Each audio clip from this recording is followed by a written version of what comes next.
Welcome to Effective Immediately. I'm DJ Hed. And it's your favorite homegirl, Gina Views. Welcome to another week. Thank you for tuning in, each and every one of you. Thank you for listening to our various radio shows here on Sirius XM.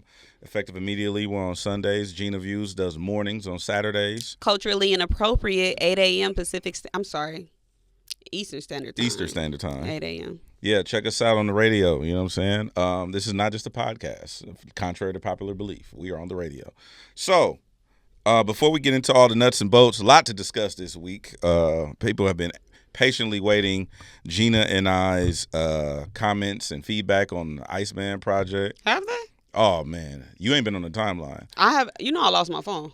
You lost your phone? I lost my work phone. You know I only have social media on my on my work phone, so I have to download Instagram back to my personal phone. But I lost my work phone in the couch. I don't think that counts as low. Well, you ain't seen the couch. I ain't seen it. I haven't seen a new couch, no. I definitely lost my Roland's phone new for a couch. week. I haven't seen Roland's new couch. Yeah. But yeah, so before we get to all of the Iceman and everything, hit that subscribe button. You know what I'm saying? Make sure you subscribe to our YouTube channel. And if you are listening on audio, follow us and hit that check button. We would love for you to do that, and we appreciate it. We have some announcements coming down the pipeline very soon. We would love you to be a part of those things. You know what though? Why are you talking about that? So I've been watching some YouTubers lately, and they say hype this video up. I need to hype it to help me. Yeah. So hype us up. Hype us up. Hype us up. I've never seen a button on our channel. I don't even know if we got that. Do we have a hype button? I don't think we have a hype button, but hey, if y'all know where the hype button is, hit that motherfucker. Hype me up. Because we don't know where it's hype at. Me up. You know what I'm saying? Okay. Anything happened crazy this week? You was in the gutter lane. You got, That was last week. I know. You were in the gutter lane last week, but I'm saying, is anything other in the Ginaverse? This week I finished Nemesis. I did finish Nemesis. I am also in Deuteronomy. Okay. Moses was like a boy. Yeah, he was one of them ones. He was one of them ones. Yeah. Now I kind of understand, because I've been one of those people where I feel like, why y'all naming y'all kids after all these biblical people? Dead people. Yeah. Like, but I get it now. Yeah. And what it's about, it's more so for me now that like reading my Bible, it's more so about the people and what they represent. Yeah. And what they did and stuff. So yeah. I took that wig off. Oh yeah, you was over that. Cause I can't do too much of a lot of stuff. Like I don't like a lot of maintenance on things. So I had to take that wig off. But I went I went to the movies with my daddy. We went to go see the Michael movie. Oh really? Yeah, I want to talk about that. But I took him. We went on a little daddy-daughter date, and he picked me up, and I got in the car, and he gonna say, "What's up with all that hair?" And my daddy bald, so I said, "What's up with yours?" Cause why would you ask me what's up with my hair? Like, see, that's the problem right there. It's like, because you like okay, I'm gonna be honest with you, like a real nigga, right? But you a girl, so it'd be like niggas don't really know like who to engage at certain points. You know what I'm saying? It's like, you don't know what I'm gonna say. Oh yeah. Because why would you ask me that? Yeah. And then, so shout out to my mama. My mama, I went to her house yesterday, and she said, you need to stop getting high. She said, why would you think it was a great idea to blow the smoke in your hair? Bro. I mean, that's probably why you got rid of the hair, low key. Because it didn't help me with shit. Yeah, it was just extra weight. I filled my tank up today, so I guess I can't eat. Yeah, I filled my tank up, and I'm like, guess I'm not eating today. Did you see the meme with the nigga? He was pinching the gas out of his gas cap, trying to put it in this. I need all the crumbs. Yeah, he's like, bro, this gas is crazy. Bro, that is such, like, obviously that's an exaggeration, right? Mm-hmm. But it's a reflection of some broke shit, because it make you think of, like, when you gotta open up the lotion and you gotta keep hitting it. Or I take you back.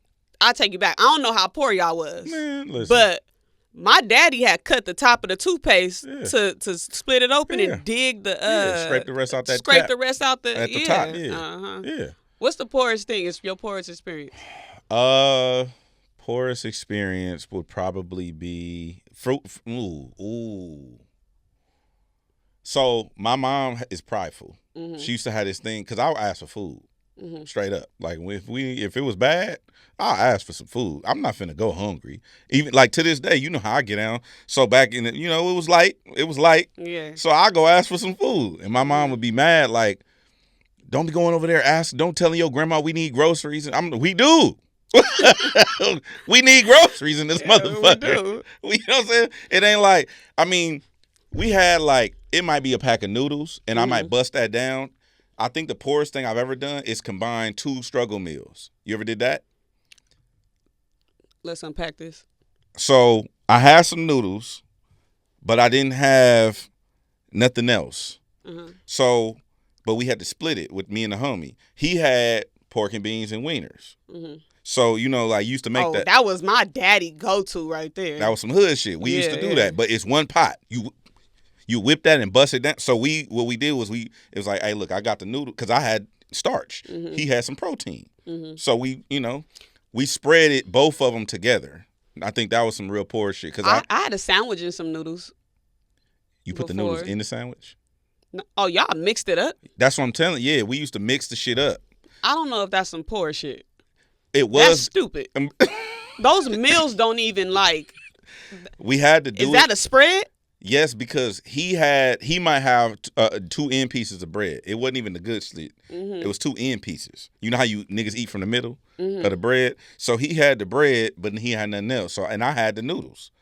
So we would like let's spread. Yeah. Now when you say you used to break the noodles down, what that mean? So before you open the bag, you crunch them all down so it's all just loose noodles in the thing, and then you boil them, and then you put that in the pork and beans and wieners for the extra, so you get full because that's what you're gonna eat for the day. Okay, that's not even attractive. And to this day, I don't have a problem. I ate some noodles this morning, so I don't have no problem with that. But I don't like y'all concoction. What? I don't like y'all concoction. What is that? Okay, but before I tell you the poorest thing that I experienced, pick a struggle meal. Pork and beans and weenies or hamburger helper? That was good? Or that I would prefer? Pick one. What's the best hamburger one? Helper. Hamburger. I low-key want some hamburger helper, like right now. Facts. I mean, I can't eat the meat no more, but yeah, like, pause. Pause. God damn. But yes, I used to really fuck with some hamburger helper. That used to be my shit. You got to get on TikTok and see how the it's this new trend where they saying old bitches and young bitches. But I was going to say you got to see how the young bitches is doing a hamburger helper. How they doing it? I mean, like a gourmet, like Chef Ramsay type meal, like.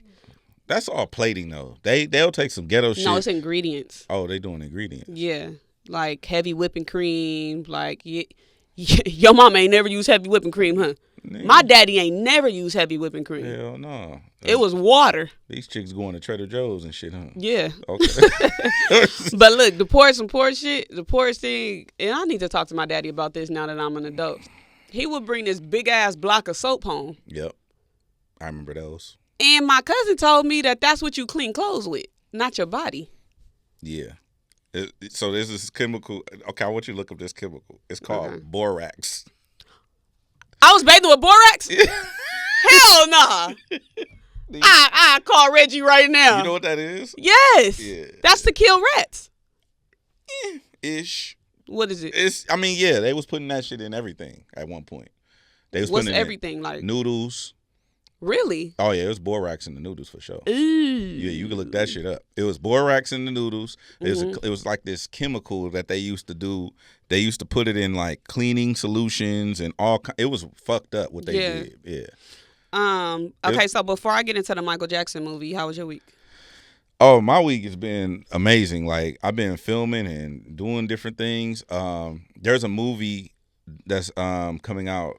I can't even make that out. There's a movie that is coming out, and they've been shooting, and I've been seeing people from the city on the set, and it's been dope to see that. And the reason I'm bringing this up is because I don't know if you remember, but there was this thing that went out saying like all the productions are leaving LA, like, and then I think there was a bill passed to bring more production back to the city of LA, because we know a lot of people who work in the industry and whatnot. And the movie industry leaving a certain market takes a lot of jobs away from people. Yeah. So I'm really happy that these productions are shooting in LA again, because we lost a lot of productions to Atlanta, people going to New Jersey, and then people going to London to shoot movies and stuff like that. So let's bring some more production back to LA. Shout out to everybody that's been involved in that. That was dope. The other thing that was dope was I got to witness a bunch of stuff.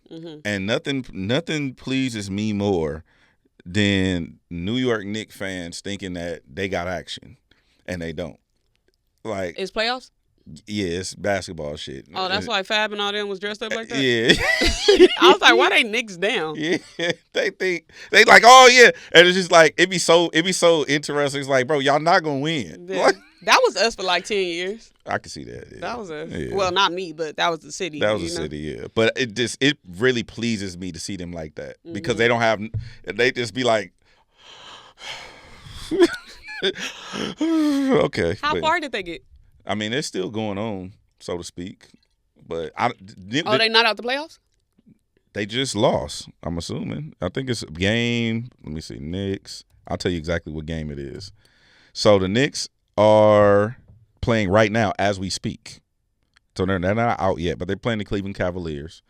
And it's tied up right now as we're talking. The score is tied, or the series? The series is tied. And so I'm just saying, the Knicks are not going to win a championship. Damn. That sounds like some hater shit. Because the Lakers not either.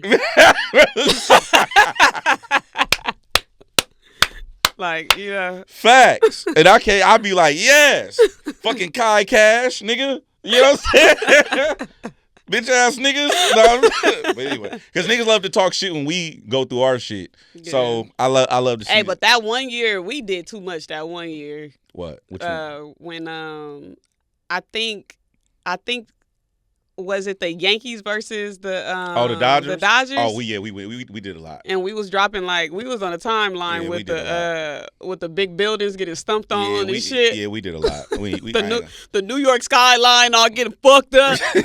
Yeah, we did a lot. Even when we played Toronto, we did a lot. Yeah. It was a lot. Yeah. We overdo it. Yeah. We overdo it. But yeah, that's it. Everything else is business as usual. Well, so I did, like I said, I went to go see the Michael Jackson movie. Did you go see it? Mm-hmm. I don't want to spoil it for you. No, yeah, I saw it. Okay, you saw it. Overall, 10 out of 10. Yeah. 10 out of 10. My biggest takeaway was Michael Jackson deserved better than what he got. Oh, okay. From the public. Got it. Yeah, because that's what I was explaining to my dad.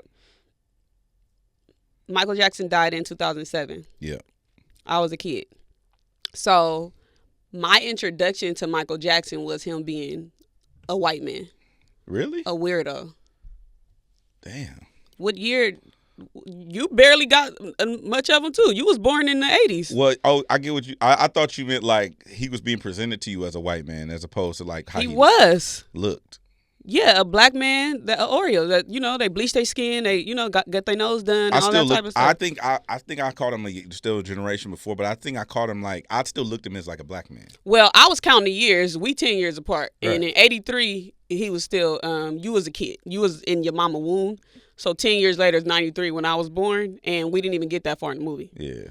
So what we remember, our last memories of him is the wigs, the white man, the nose, hanging a kid over the balcony. When I'm watching the movie, this is greatness.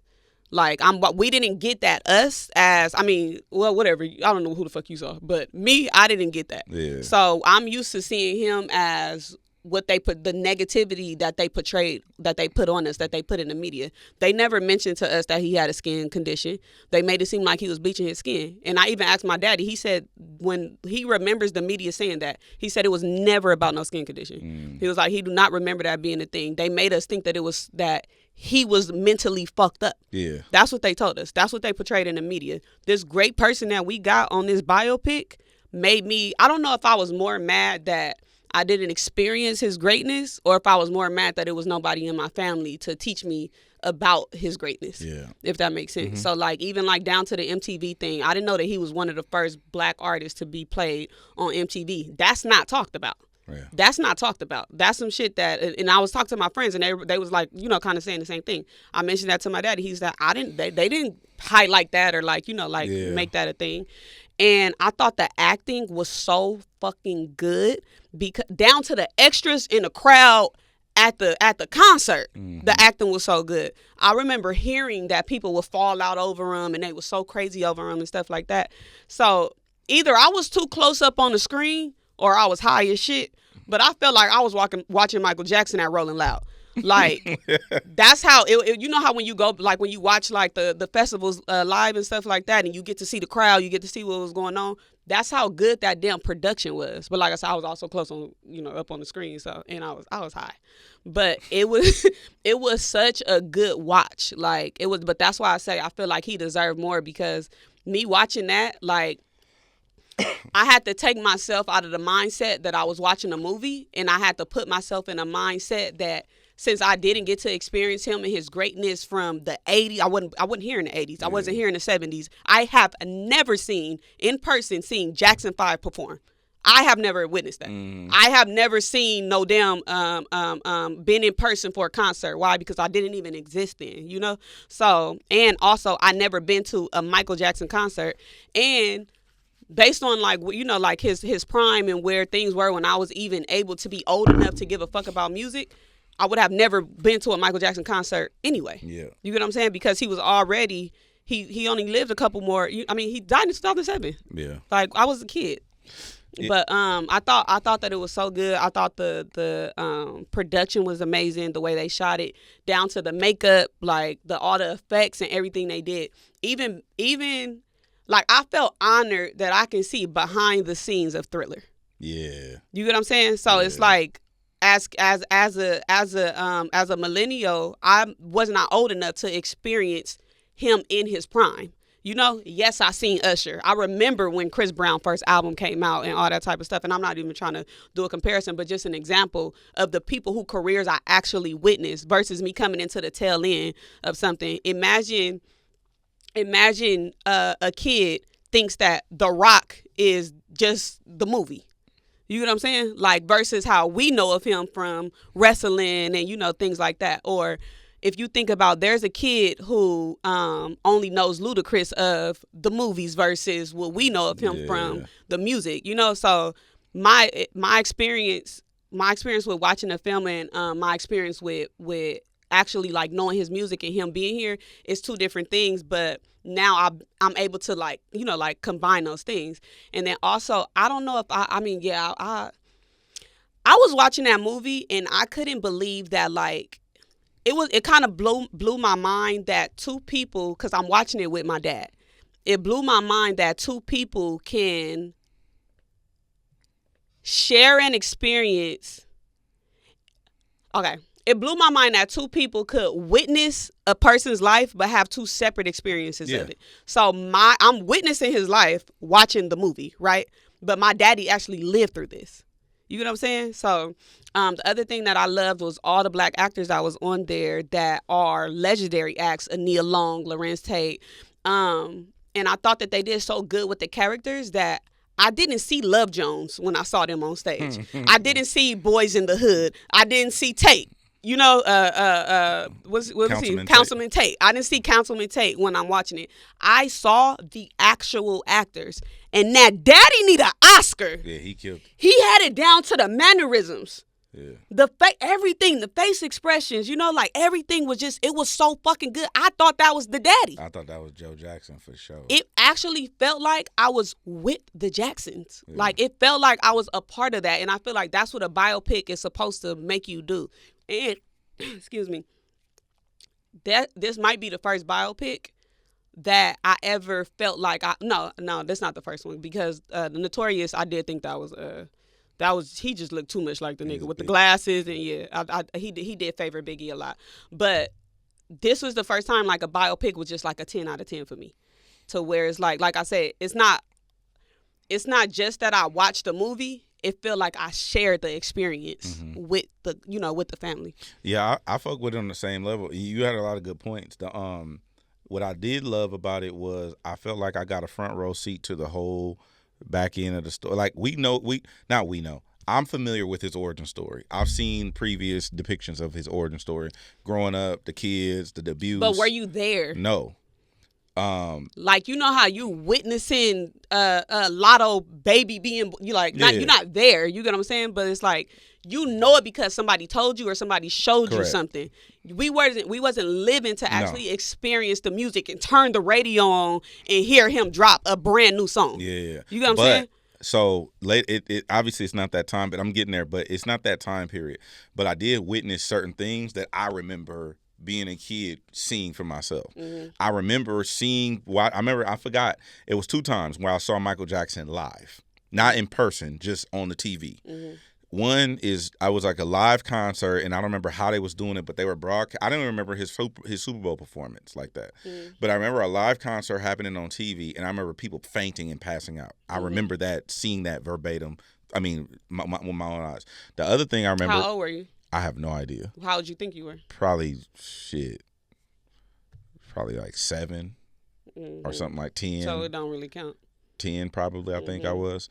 And I do remember around a similar time frame, this was crazy. And this is not in the biopic because it happens later. But I literally remember Michael Jackson, them promoting Michael Jackson, Magic Johnson, debuting something on television. I believe it was the first music video to ever be premiered on live television across the whole world. Mm-hmm. At the same time. It was on Fox 11, and it was Remember the Time video. Mm-hmm. And I remember we were all huddled around the TV with my Aunt Sherry, and we was literally watching that happen. And then we saw the video. It was like him. All Michael Jackson videos be like 8 to 15 minutes long or whatnot. Mm-hmm. And the Remember the Time video debuted on national television, and it was so crazy because he was like the first artist to have special effects in a music video. Mm-hmm. Throughout his career. But then you saw Magic Johnson in the video. You saw, it was like celebrity packed in that video. I remember being there as a kid watching that shit happen on TV. Mm-hmm. Obviously, that didn't happen in the movie because it was later. Well, it was 92. I wasn't even thought of. You see how I don't have that experience? Yeah. Like, that's what I mean. That was 92. And so I was... He was already white. I was 10. You didn't see him black. No. That's what I'm talking about. Oh, okay, got you. So when you look at him, this is what you remember and what you see him. He was, and I don't mean no disrespect for saying white, but that's how he was portrayed to us. Yeah. As me being, this is 92. So imagine 13 years later. Yeah. You get what I'm saying? Yeah. Like, this is a white man to me who hanging his kids over the balcony. Yeah. We did not do a good job of celebrating him. Right. Well, and I'm not, because obviously I wasn't here, but I'm just saying as a culture, I don't feel like we did a good job of celebrating him. I agree with you. I just remember, I was going to say remember the time, but I remember that it wasn't, people were not really tapped in like that. It wasn't like how things are now where we have access to information and internet. Mm-hmm. It was just different back then because media worked one way. Mm-hmm. The media told you what to think. The media told you what to believe. That's my problem. Yeah. The media did not mention he had a skin condition. I know that, but that's my point is we weren't in control of the narrative to celebrate him. The media told you he fucked with kids and he bleached his skin and Pepsi even tried to spin the narrative when the fire thing happened. That's all I'm saying. Yeah. So we weren't in control of it, but I'm just saying I don't know how we could have done things differently. Or they could have done things. Our parents. Our household could have told us the truth. Got you. The people in our household could have told us the truth. I found out about the MTV thing in the theater. But how do they tell you the truth if they don't know? My daddy. Okay, that is true. But I think that you would know that. Okay, oh shit, MTV playing Michael Jackson, but they not playing nobody else black. You get what I'm saying? Or very little black artists. Yeah. There are ways that they could have told us these things because that should have been big in a black household. That a network that's not playing black artists or not known for playing black artists is, because that's what the man said. And I think he said, man, they don't do that. And then he was like, but they gonna have to see Billie Jean. So that should have been big. My family had cable. So that should have been a thing, like, oh, shoot, let's turn on the MTV. So, you know what I'm saying? So we can see Michael Jackson, to see a black man. Because if the timeline is correct, he was still dark-skinned at that point. Yeah. You get what I'm saying? No, I feel you. I vaguely remember being that young when a lot of the stuff was going on, and it just wasn't like that. And I don't know why. We'd have to talk to our elders. But I remember that people weren't as invested like that. It wasn't like we need to stick up for us. It was just like the media told us this, and that's my problem. Yeah, that's my problem. Like, and obviously it's like they didn't have social media then to like have like fan bases and stuff like that to be, speaking out loud and defending you and things like that. But I think that the way that the media portrayed him had such a huge impact on his downfall, because it's like, look what all of these people are saying about him. Yeah. Look what all these people are saying about me. They think I'm bleaching my skin and I'm wearing wigs and I'm getting my nose smaller because I hate myself. Yeah. And that's not true. Right. It's just like they villainize him for sure. He's weird because he got the monkey and the Never Never Land and all. So no, he never had a fucking childhood. Yeah. No, I feel you. You know what I'm saying? So it's like that's just what I didn't like that. I think it's just because I want to know everything and I want to learn so much. So it was just like I felt like I have been done a disservice that I had to learn this shit in a biopic. Yeah. It's like I'm learning this shit in a biopic, and this is stuff that I should have known. And it's like, I mean, obviously it's lack of knowledge, but I don't like that this entire time I had no clue about the skin condition. I thought that he hated himself, and that's why he's bleached his skin. That's why he got, the nose smaller. He was wearing the wigs. I thought he wanted to be a white man. You get what I'm saying? Like the kid names and like like everything was just portrayed to you in a certain way, and that's fucked up because before this movie, there's a generation of kids that believe that. Yeah. While our parents know him as being the little boy on the Jackson 5. Yeah, black boy. Yeah. You get what I'm saying? Yes, a black boy. Yeah, I feel you. But that movie was freaking good. You want to stick on movies? Yeah. So Scary Movie 6 is dropping soon, top of June, I believe. And they just released this fire-ass popcorn box. The popcorn box is in the shape of a bong. Yeah. What's dope to me is, okay, so it's a couple of things. One, Scary Movie 6 is back with the Wayans, right? So now that Scary Movie 6 is back with, now they have because I remember they didn't have control of the franchise at one point. They got it back. I'm looking forward to this because that's where it's supposed to be. It's supposed to be like that. The other thing is, when it comes to this bong, it looks dope.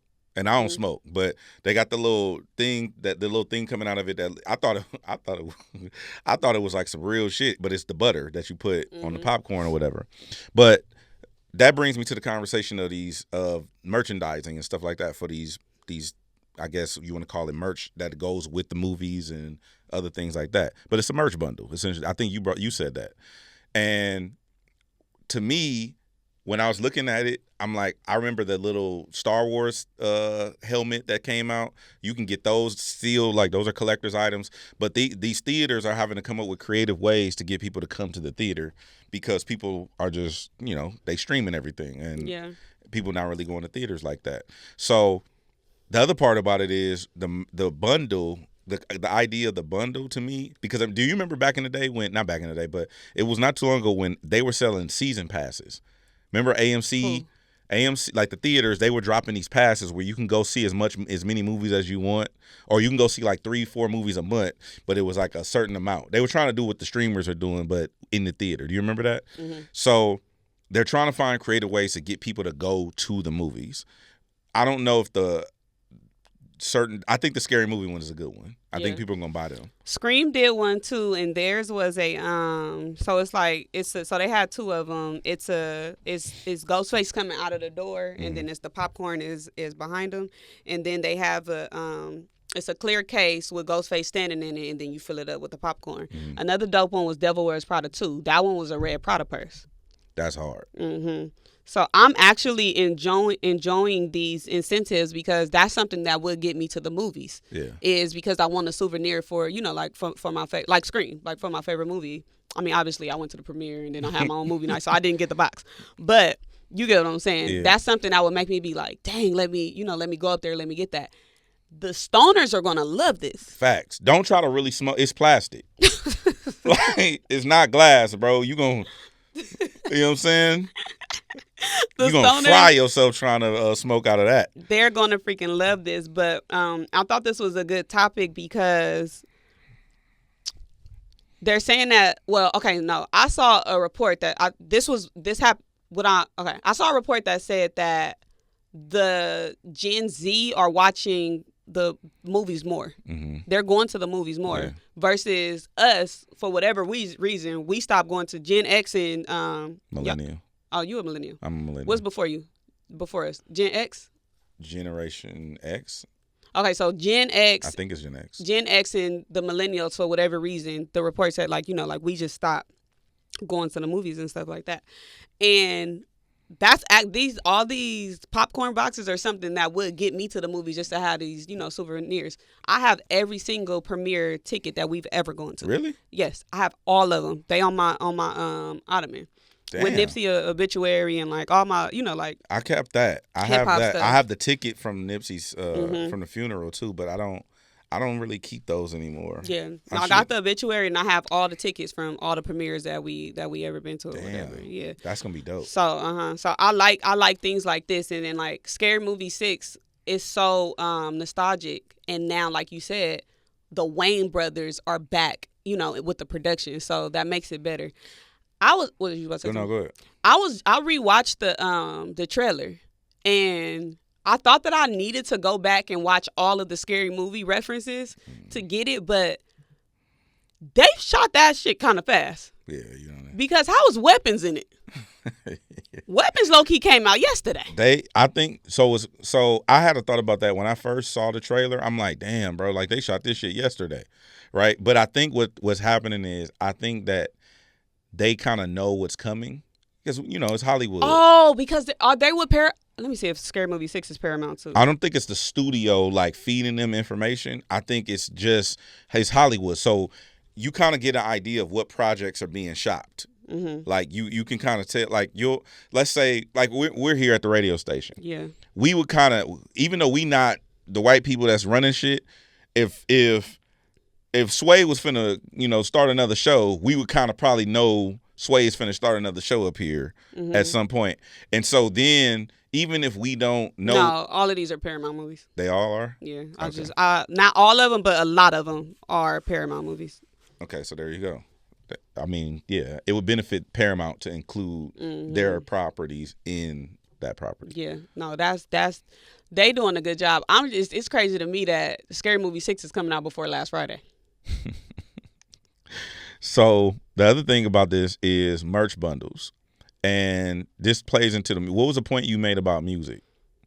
I never brought it back to music. I asked the question: are movie theaters doing merch bundles to get asses in the seats? Oh, okay. Because the thing that I was thinking that is if the movie doesn't make enough money in ticket sales, or if the theater doesn't make enough money in ticket sales, then a way that they probably resolve that is to make the shit at the snack bar high as hell. Yeah. And then what do we get? What'd you say? It was you said it was $80 or something for the popcorn buckets. Yeah, the buckets. Yeah.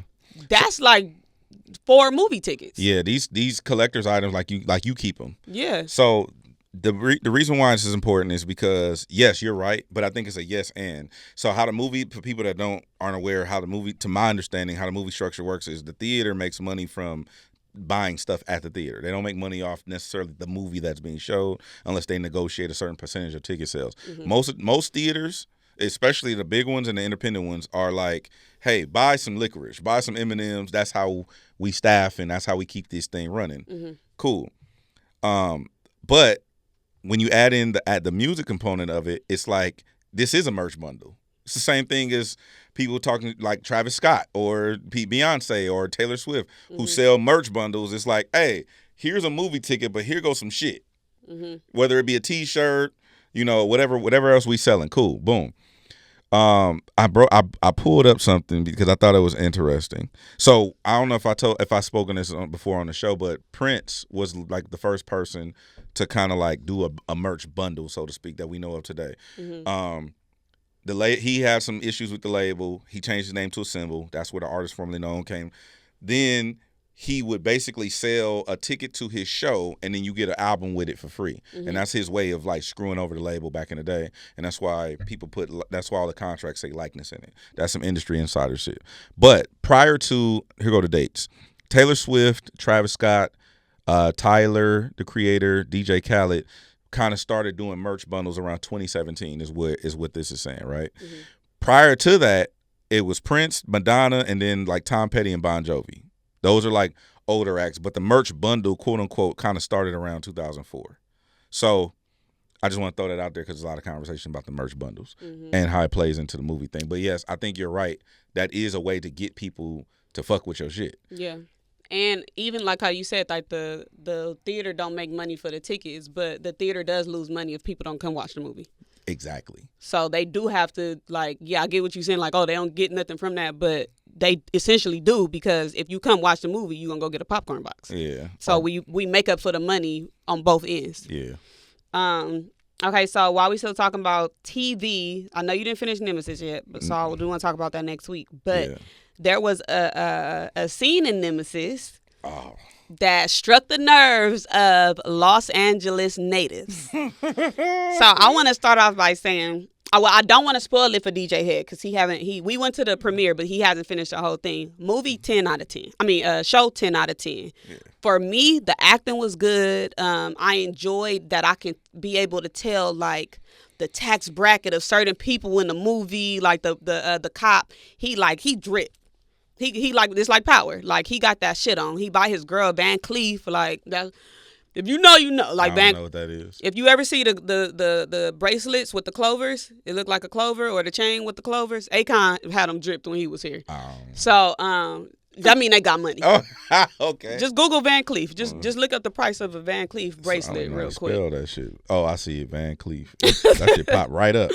Yeah, go hit that shopping tab. Shopping tab. Get that shopping tab. Van Cleef bracelet.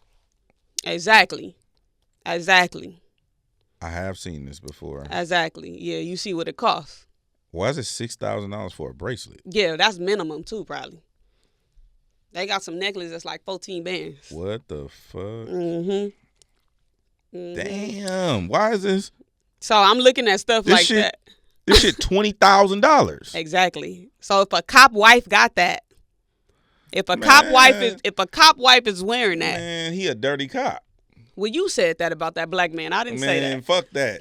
That nigga dirty. It ain't. I know what cops make. Well, it's funny you said that because there is a scene where he like paid one of the other officers in LAPD, and then he said, "Hey, where you get all this money from?" He said, "I sell dope on the side," but it was like a joke or whatever. But anyway, I just wanted to say that first, that I thought like everything was good. I didn't. You know me, I'm looking for editing errors and like continuity between scenes and stuff, and like everything was good. I thought the storyline was amazing. 10 out of 10. I think everybody should go watch it. And I think that a season 2 is coming. Yeah, definitely. I think a season 2 is coming, and if it's not Courtney, we need that. Nah, for sure. We need that Shout season 2. Shout out to Courtney Kemp, too, who just announced her new deal with Apple. She just did a first look deal with Apple TV Plus. Mm-hmm. All-in deal, kind of like how Shonda Rhimes did back in the day. Mm-hmm. Fire, black woman getting to it. Yeah, no, I liked it a lot. Okay, so let me show you. So the clip, you want to play the? Oh, you gonna play? I'm gonna play the clip. All right, play it. And then shout out to Dom. Mom calls me Dom on Instagram. We actually went to high school together. And he posted this. I was not playing. To play people that are in gangs from LA, because first of all, it's cut on the dead homies, not. Yeah, I don't need you. Where the hell you going? I'm still talking to you. Shit, Rita, I'm about to be late on the dead homies. When I tell you, I lost my shit when I heard that, because it was reminding me of In Crenshaw. Remember when they kept saying In Crenshaw on All American? And one thing that I do appreciate Nemesis for is that they cover like a lot of the like LA stereotypes. They cover the different layers of Los Angeles. They got the Slauson is highlighted, the jury district is highlighted, even like how we do the paintbrush shit. Like, I mean not paintbrush, airbrush, how we do the airbrush shirts and things like that. Like that was highlighted. They even make different, it's just like different references that you would have to, have to know. But for the Crips, hire some Crips. On the dead homies. Either I'm like, I would be on the dead homies. So remember when we was at the premiere and I forgot the co-writer's name. I want to shout him out, but I forgot his name. But it was Courtney Kemp and the co-writer, and they said, we two people from the East Coast, so we wanted to make sure that we covered like the essence of Los Angeles in a good way. And when I tell you, I mean the music. Shout out to Rance. It was like the music was just freaking on point.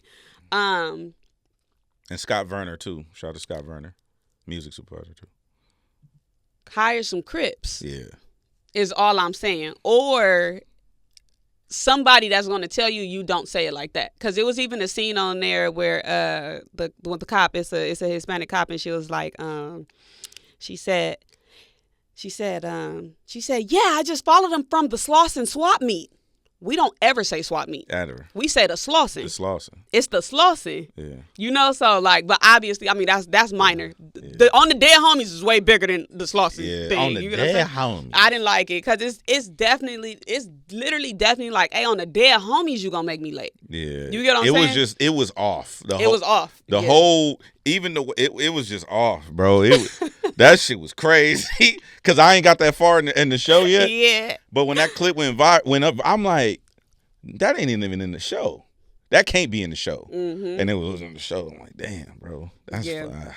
But no, they literally did a phenomenal job. And even like where they were talking about like the difference from like View Park and things like that, like I just thought it was good. I thought they did a good job of that. Yeah. No, I am looking forward to getting further into Nemesis on episode 2. Mm-hmm. So I'm really looking forward to getting there, but I ain't there yet. When I tell you ain't seen nothing yet. For real? You haven't seen nothing yet. Oh, it's cracking. Like, it gets so good. Huh?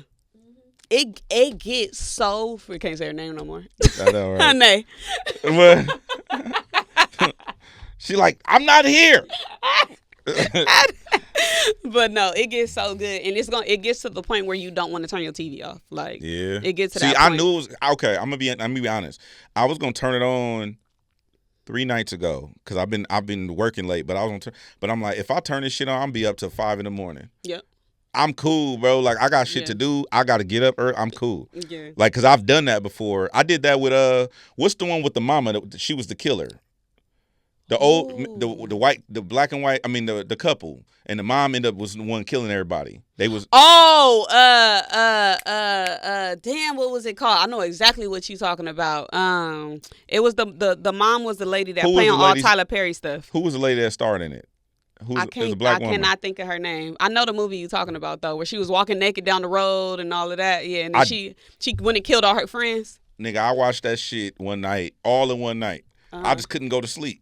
I was just like, I gotta see what the fuck happened. Nigga, next episode. I'm like, that's how Desiree be. I'm going to sleep. I stay up till 5:30 in the morning watching that shit. I'm like, I won't do that no more. I can't. I'm 40. I can't do that no more. Yeah. So. Well, congratulations are in order for Lotto and 21 Savage. They on just. God. What'd you say? On God. That was 21 ad-lib. They just welcomed a baby boy into the world. Okay. Remember, I thought it was a girl. We had a whole conversation about that. Remember, we was like, it's a girl. Nope. I was like, nope, let me shut up. But before that rumor spreads. But yes. Confirmed as a boy. Yeah, it's a boy. So. I didn't know that she was that far along. Well, you remember when you was like, can't a bitch have a, what did you say? Can she just can't a bitch be bloated in peace? Yeah, she didn't bloat it. That was baby in there.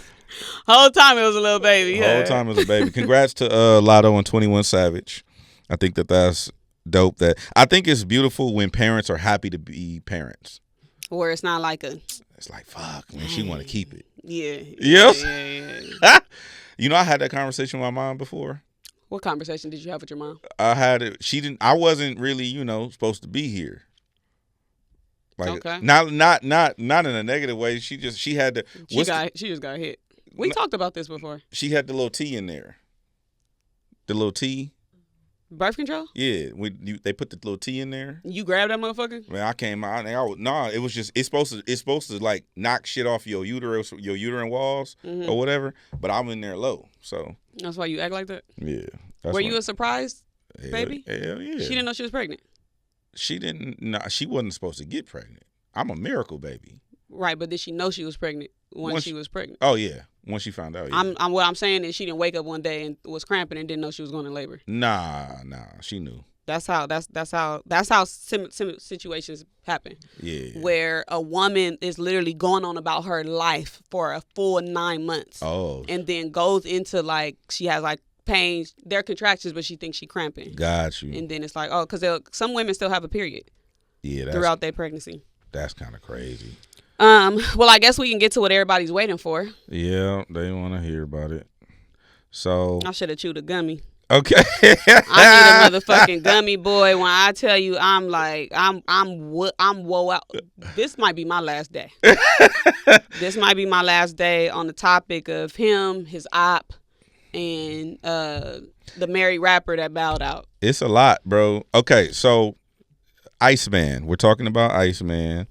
Let me pull up my notes because I have notes as well. So Drake dropped an album. It's called Iceman. Everyone's aware of this. We've discussed the rollout. The songs have come out. He not only dropped Iceman, he dropped 2 additional albums, Habibti and Maid of Honor. Not Man of Honor, Maid of Honor. Yeah, and that's why you don't need to be leaking shit. Yeah. Because you fucked us up. We got a whole conversation. I couldn't cut the clip up because it says we're saying man of honor. And that's when you gotta get your motherfucking facts right before you do that. I was just trying to get everybody excited about the album. No, you wasn't. So no, you wasn't. That might. So I might want to give you the Player Hater Award. So the album is out. On Iceman album, there are 18 tracks. Okay. Gina Views, go ahead. No, you go. Okay. All you gonna do is shit on what I say. That's not true. So I did like the fact that he was rapping on this album. I liked a couple of songs, or a few songs actually. I liked to Make Them Cry. I'm gonna come back to that. I like Make Them Pay. Make Them Pay is a dope rap record. Mm-hmm. It's a really dope rap record. I think the Burning Bridges one was cool, and then Too Hard for the Radio. I'm gonna come back to that because I know there's a lot going on around that. And I've seen a lot of conversation around Lil Birdie, but Janice STFU, I guess that's the standout record most people are like really, I guess, gravitating towards. That's also the song that's currently being serviced to radio. So I'm assuming that there's a lot of traction around that song and the response to it. I didn't look it up on the streaming services and whatnot, but I do know that Janice STFU is one of those records.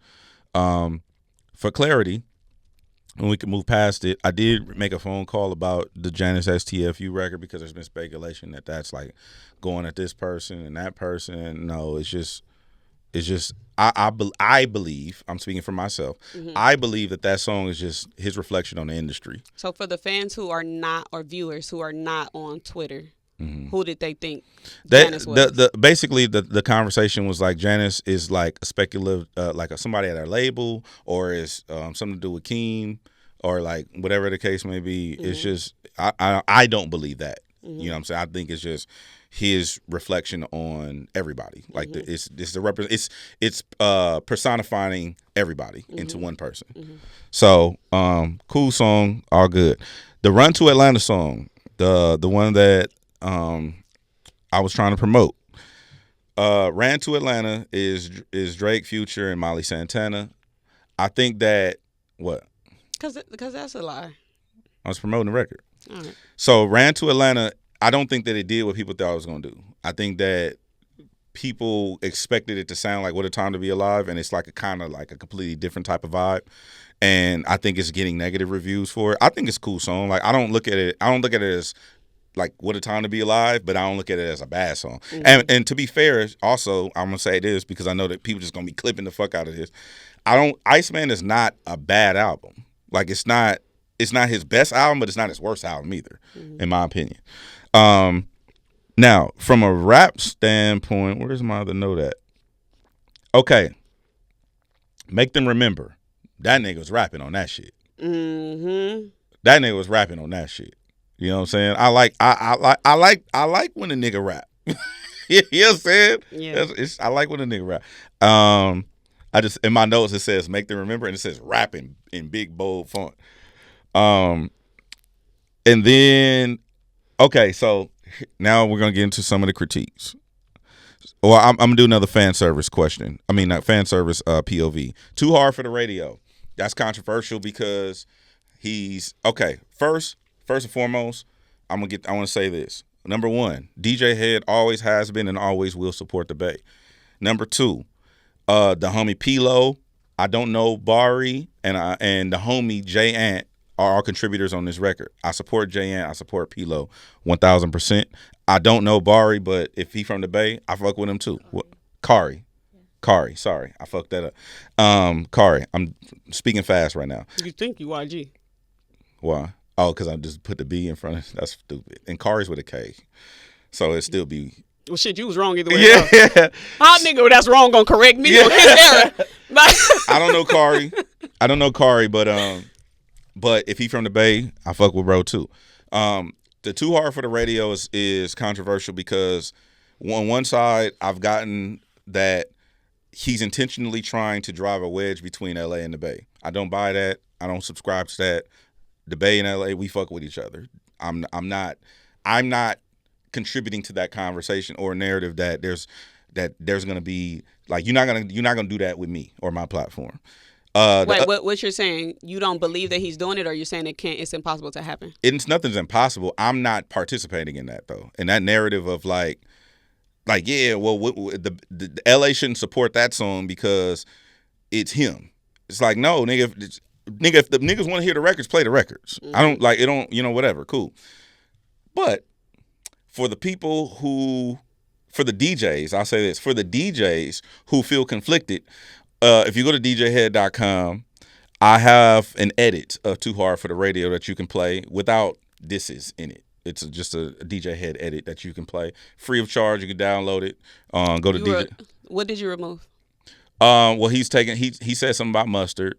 He said something about I forgot. It was like a couple things he said. I don't remember the bars, but I just remember it was like some little slick shit that he said. So those things have been removed, and you could play the DJ Hed version free and clear with guilt free.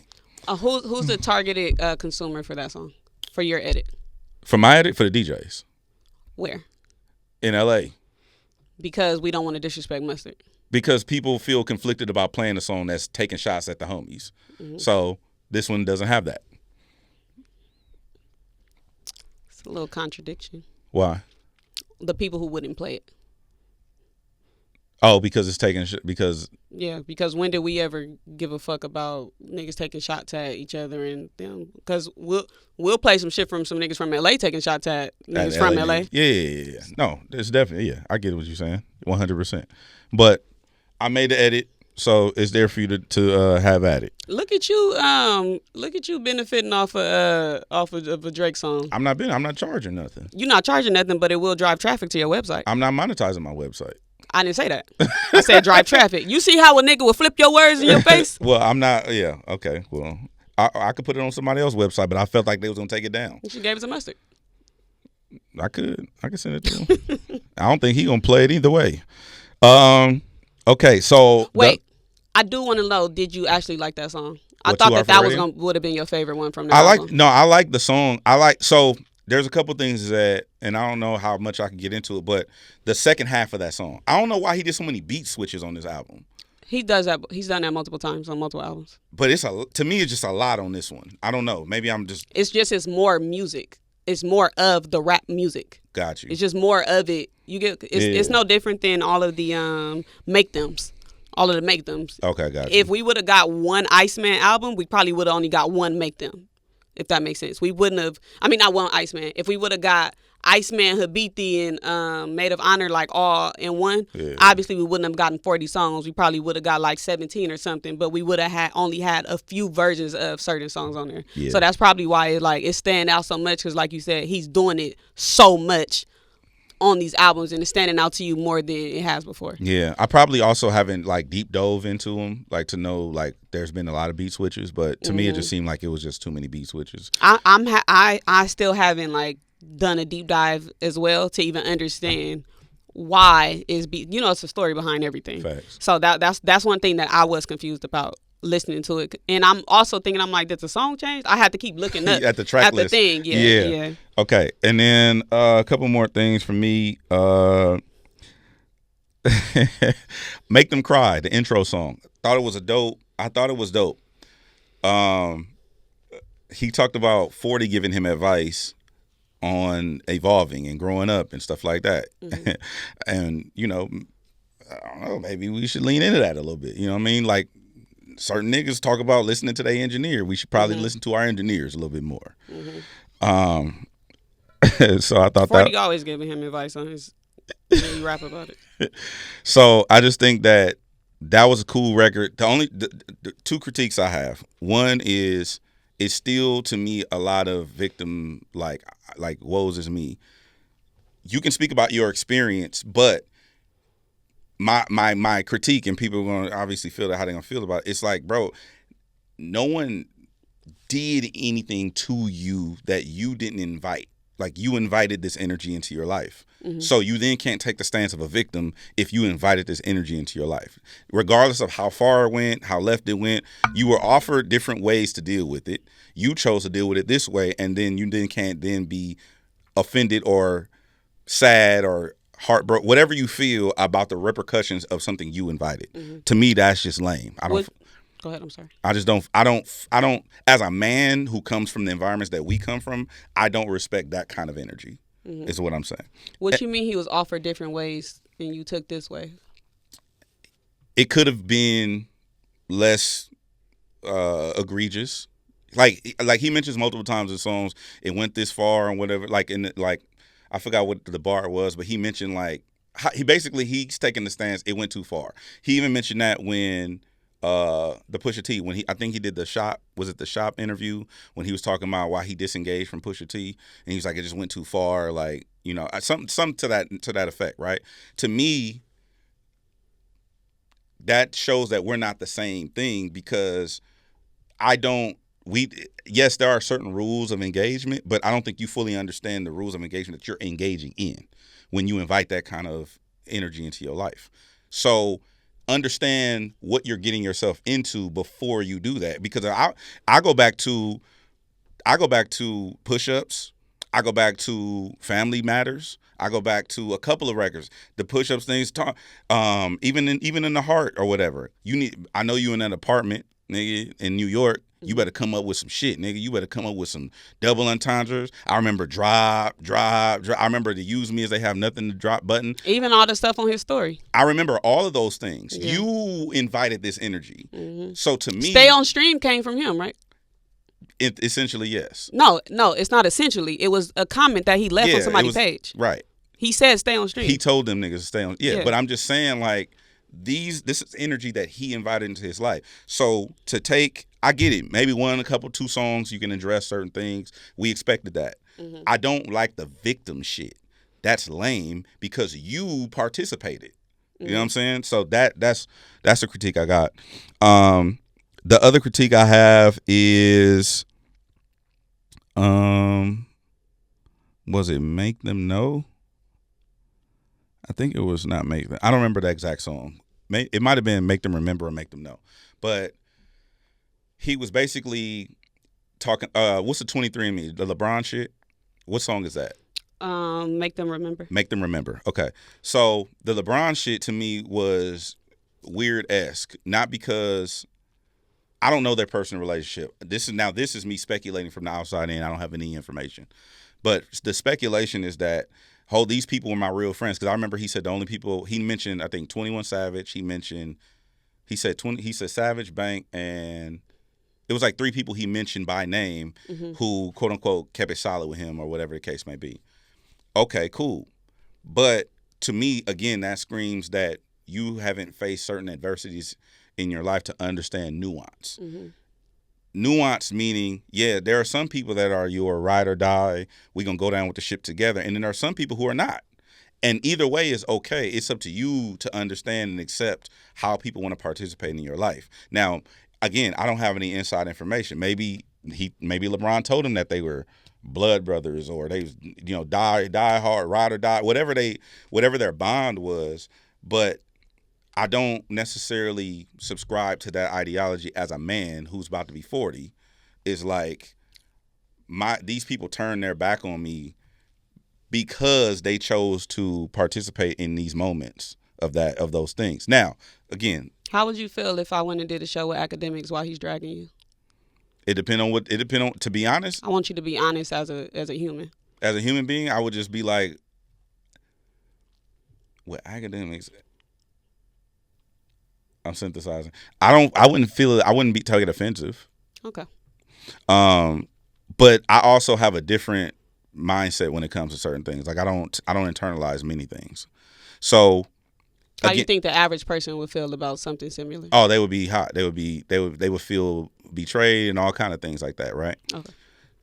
But that's my point is I can't that's why I keep saying me. Like I'm not speaking for him. I can't relate to that. So that's why it don't matter how we feel. I agree with you. It's his art. I agree with you. I'm just going through the critique of what I'm saying. So those are the things that I personally can't relate to, that I don't subscribe to, which turns me off of certain instances of the song. But for the most part, it's a solid Drake album. Mm-hmm. I do want to respond to that because that's one thing that I saw a lot of people saying. With everything you just said is the same thing that people were saying with the whole like him playing the victim and things like that. Mm-hmm. The stuff the expressing yourself on your album is not the part that's corny to me. It's everything else that happened before the album, after Not Like Us. That's corny to me. Which is what? Lawsuits. Got you. And the backpedaling and the whole I don't even want to get into all of that, but I liked Hope Please too before we move on. Sorry. Okay. So that's the stuff that that turns me off, because like the point that you made, you engaged into this. You asked for this. I remember him saying drop, drop, drop, drop, drop. I remember the stay on stream comment. I remember all of the things, all of the and then if the story is true that it was, whatever happened behind the scenes, and then the actual, the battle ended up happening. If all of that is true, then that's what turns me off of a person as an artist, because you asked for all of this, and then when it got too deep, it was like, oh, hold on. This not what I didn't think you was gonna do this, but it's like you asked for this energy. I don't have a problem with artists expressing themselves on albums. We let Cardi B take 8 years to drop an album talking about the same nigga. So it's like how ASAP Rocky dropped the album still talking about Drake. Like it happens, but it's like when Drake does it and it's like it's victim, victim, victim and things like that. But it's like, well, this is my experience. What else? He's probably been fucking depressed for the past 2 years, because he feel like how we say all the time, it almost seems like he don't realize he's still that nigga.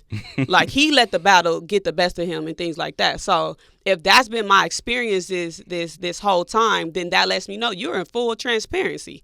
Like you being fully transparent of how you feel about these things and, and stuff like that. We kind of been waiting on him to say something about, LeBron and J. Cole and, whatever. And it's like, now that we got the album, you are venting about what your experience has been in these past 2 years, which is normal for rappers. But since Drake is doing it and we know he asked for this battle, now he is victimizing himself. Yeah. But I don't have a problem with the victimizing stuff, because that's what people do on albums. Like, people do that. They talk about all the things they went through and stuff like that. What makes it bad to me is the shit that you did after you asked for this. Facts. Before the album came out, because I didn't expect nothing else but for him to do this. If you listen to any Drake albums, all he's doing is venting.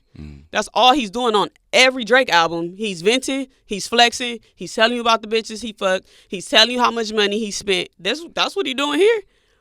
This is the same as any other Drake album to me. The difference now is that we got 3 projects. That's the difference to me now. But before, it's like he been doing this crying shit. That was the critique of him early on, is he cried too much. So why are we expecting Drake to not do what we already said that he was doing before all of this shit even happened? He's been crying, according to the popular opinion, is that he's a crybaby, he whines and all that type of stuff. So when I'm listening to the album, I'm like, oh, this what we already, that's why in my tweet I said this old Drake to me. Mm-hmm. Like, to me, it felt like nothing was the same. It felt like Views. It felt like Thank me later, because it's still him, and I don't think Drake is getting enough credit for giving something to each specific fan. So what's one thing that people say? I mean, that you just said. I like when he rap. All right, here you go, a rap album.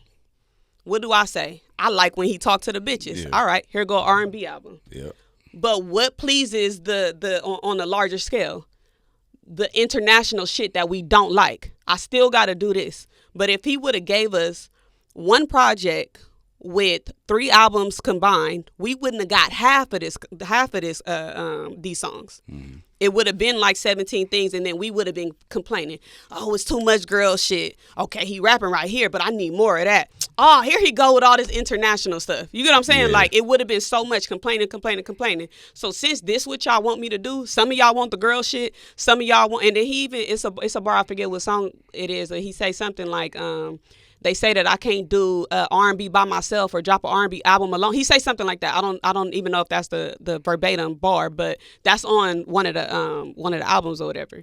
And I think that he heard every critique and he gave it to us. Yeah. He gave us 3 albums because you niggas say I don't rap enough, or y'all say I do too much girl shit, and y'all don't like this international stuff. So let me give you something that's going to cater to each specific fan. That's what I feel like he's not getting credit enough for. Yeah. My other takeaway, Classic is my favorite song right now. Really? It's all and I don't know how to pronounce the title of Habibti. Habibti. I think that's how you say it. So Classic is on that album. That's what the homies told me. Yeah, I don't. People have been telling me, but I'm gonna butcher it anyway, whether you tell me or not. Habibti is from what I understand. I mean, we can Google it, but from what the homies who are of that culture told me, it's basically the feminine version of Habibi. It's like Habibi, like the but Habibi's like man, the mask, and Habibti would be like senor and senorita, like senorita, yeah. Oh, okay. You want to know what's so funny about that? So when I seen the title of it, the reason why I'm even pronouncing it the way I pronounce it, because somebody corrected me. I kept calling it Habibi, which is a hookah lounge in L.A. that all the people with money go to, when they come out here. So Arabic word literally translates to my love or my darling, and then Habibti would be the feminine version equivalent to that. Okay. Yeah. But yeah, so the way that I don't know if you the same. I think, do you dissect new music in your car? No, I can't. You got a whole system, huh? Yeah. I forgot you a fucking DJ. You probably in that motherfucker, right? You probably was in there spinning this shit. Yeah, I'll be listening to it different. So I got home. Obviously, I got this new cloud couch. And I lit a candle. I turned all the lights off. I lit my little fireplace up with my LED light. This is normally how I consume Drake albums in general. And I really wish I had a guide on what to do, because since you have said Maid of Honor was the one that was like coming, I said, ooh, I'm about to listen to that one first. And for whatever reason, when I saw the cover, I thought that I thought that was going to be the girl one that everybody was, talking about. Yeah. On Twitter, I thought that was going to be, I thought that was going to be the girl one because everybody on Twitter was talking about there was an R&B one. So I went to that one first. And I didn't even skip through the songs. Like, I sat there and I had patience and I listened to them, but I hated that I wasted an hour of my life because I wasted an hour of my life. Those are my line. People gonna say I'm supposed to say that. I tell the truth. Well. Like, and the motherfuckers, they want me to be all the way this or all the way that. Like, I'm not, this. Like, I'm going to say, I'm not biased. I'm going to tell the truth. That album will never fucking see me again. Maid of Honor? Maid of Honor will never see me again. I did like the Sexy Red song though. Yeah. But that album, I'm never coming back to that. It made me feel like when I listened to Honestly Nevermind. Yeah. Because when I hear a Drake album dropping, I'm stopping my life. Like, I'm stopping my life. And like I said, I set my mood and do all these things. So by the time I got to Habibi and Habibti. There's a T in there, fool. Habibti. By the time I got to that one, I heard Classic. I ran Classic back at least 20 freaking times. Like, I just kept starting it over. I'm an R&B girly for real. So I just kept starting it over and over and over. That shit was good.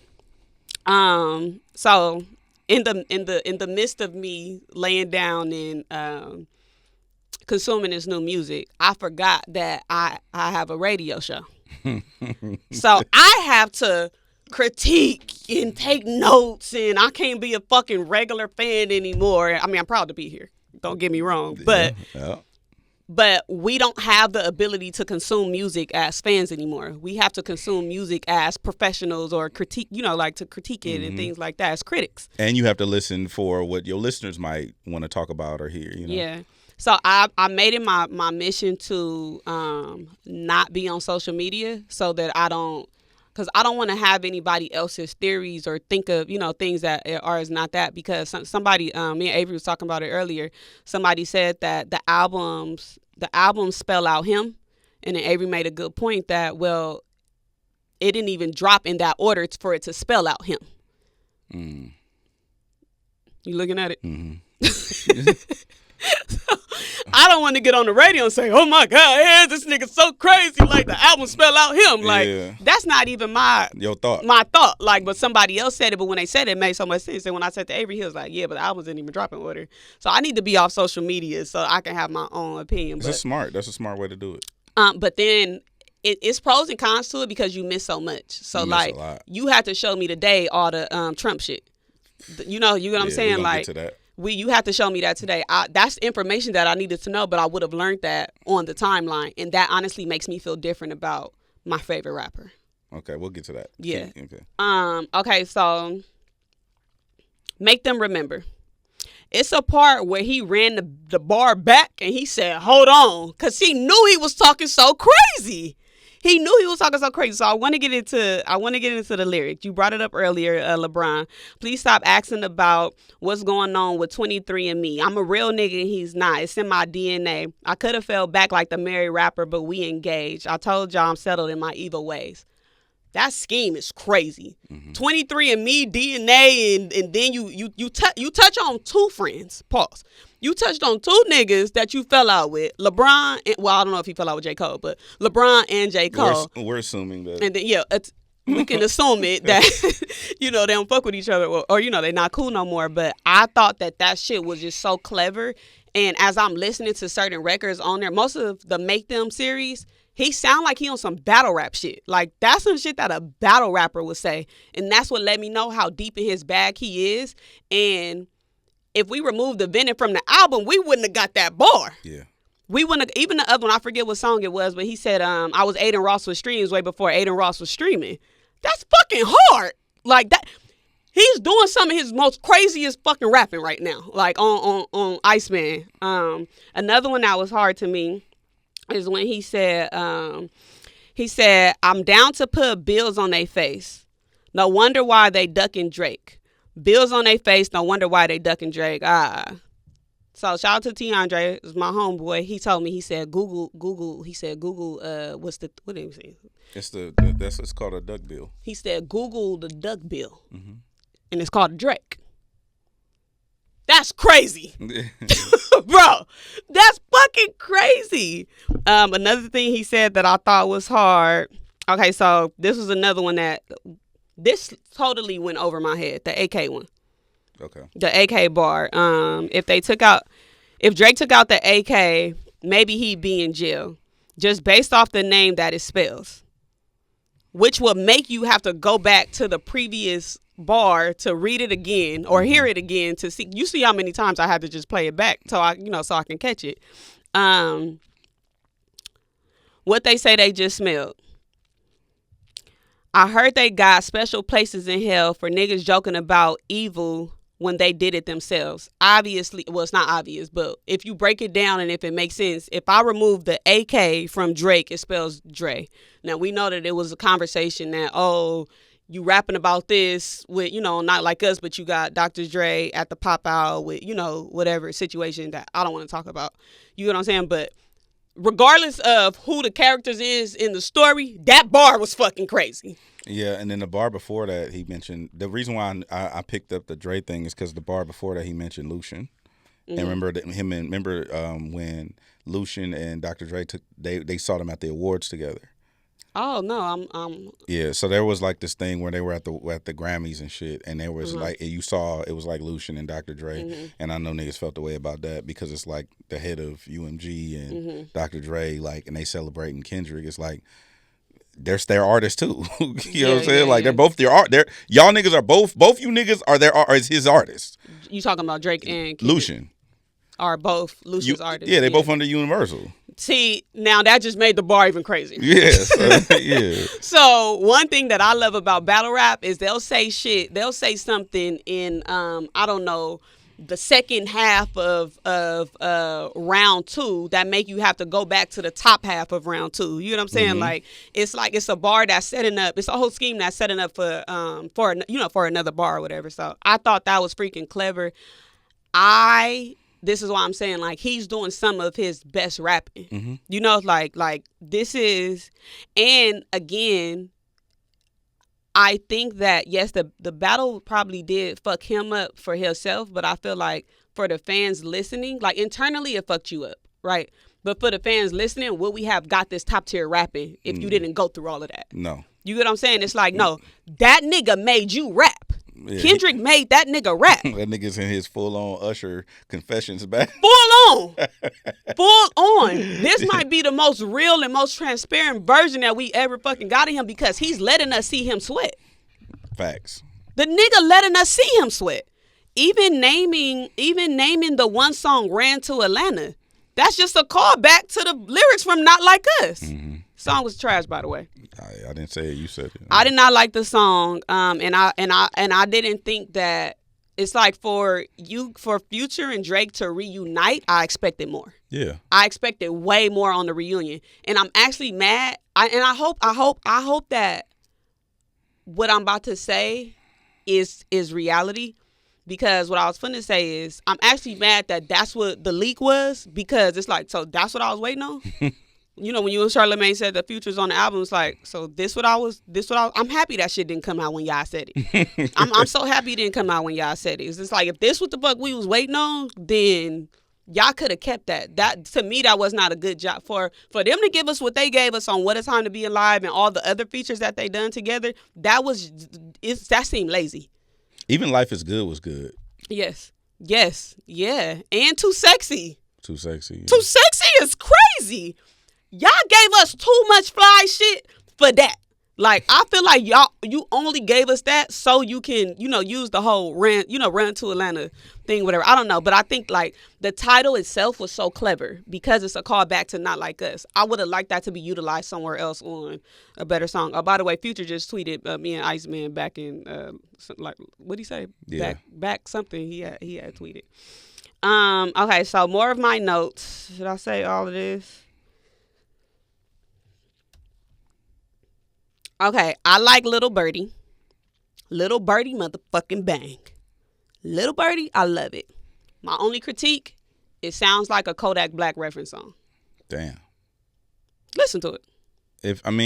I understand I heard it, but I'm just saying, I understand what you're saying, but you know what? I ain't gonna lie. I slept on Kodak for a long time. Charlamagne been advocating for Kodak since the beginning. He's like, I'm telling you, Kodak. And Kodak is not my steez, like I wouldn't just throw the Kodak Black album on and just ride to it. That's not my thing. But I have heard Kodak rapping before. Like that Kodak nigga, Black is hard. Yeah, that nigga can rap. Yeah. So that's why I said damn when you said that, because I never thought about it like that. Yeah, no, now that I said that, if you listen to it again, Yeah. like, it does sound like a reference track. Another thing that I wanted to commend him on, What Did I Miss? So when we first heard it some months ago, I did not like it. When I re-listened to it just now on the album, I liked the song. So it was making me think, I'm like, dang, did I not listen to it in the right environment? Like, was I being too tough on, too hard on the song back then? But Avery made a point. He said that when he listened to it, he can tell that there was some different production done. Mm-hmm. He said that it sounds like it was like cleaned up or something. Oh, they spruced it up. Yeah, they spruced it up. Oh, they put some super spruced it up. soldier serum in that shit. Because I don't know if you remember how you felt about it when you first heard it, but I remember it was not underwhelming. liking it. Yeah, it was very underwhelming. But now I like the shit. No, it was very. I didn't. You know what? I'm glad you said that, because I have the original that I've been playing as a DJ. So I'm gonna play them both back to back and see if they sound different. I like back to back. I like that. I'm gonna play them both back to back. I like what you did right Jesus there. Christ. I made a list of the songs that I thought were like that were reminiscent of old Drake, which is Firm Friends, Make Them Know and Make Them Pay. A bar that I liked on Make Them Pay when he said, so I just recently watched the Gilbert Arenas story on Netflix. Mm-hmm. Well, it's not the Gilbert Arenas story. Yeah, I know what you're talking about, though. The guy who went to jail for the situation. So I actually was like years old when I found out about that whole, that situation and stuff. I had no clue about that. So obviously it stuck out to me when he said, I done got my shit inside arenas like Gilbert Arenas. And that's just crazy because if you ever been in any of these arenas, you know how tough security is. Right. So to say I got my shit inside arenas like Gilbert Arenas, and then you hear the story how Gilbert Arenas had all the goddamn guns on the bench in the locker room, like that's just hard. He's a different type of guy. That's hard to me, but it's again what I'm saying is the nigga rapping. Again, like I told you, I got it in my notes. I had said it before I got to the note, but I was Aiden Ross with streams before Aiden Ross was streaming. Now, Too Hard for the Radio. I like Too Hard for the Radio. And I know people was trying to be funny when they was talking about it on the timeline because they like, oh, so he just did what Kendrick did, made a hit. Like he made a hit. But he did give us Moto a long time ago. So he kind of low-key been dipping into that side of the motto, hip-hop culture. They fuck with the motto. And but I'm just saying. I still play the motto. He didn't do that because I don't think that he did that because he was trying to recreate a moment like Kendrick made with Not Like Us because he's, according to the timeline, he been stealing shit from the Bay. So according to the timeline, But I just wanted it to be a thing that like, no, we been got this type of song, from him with I don't like the Moto. first half of it though. Like I like the second. I like the second half better. Yeah. I did not care for the first half. Yeah. I didn't care for the first half. We could have did without that one, but people was trying to be funny when they put the Fresh Prince theme song underneath. That shit sound hard. I downloaded that motherfucker. Shout out to Spectre on Twitter.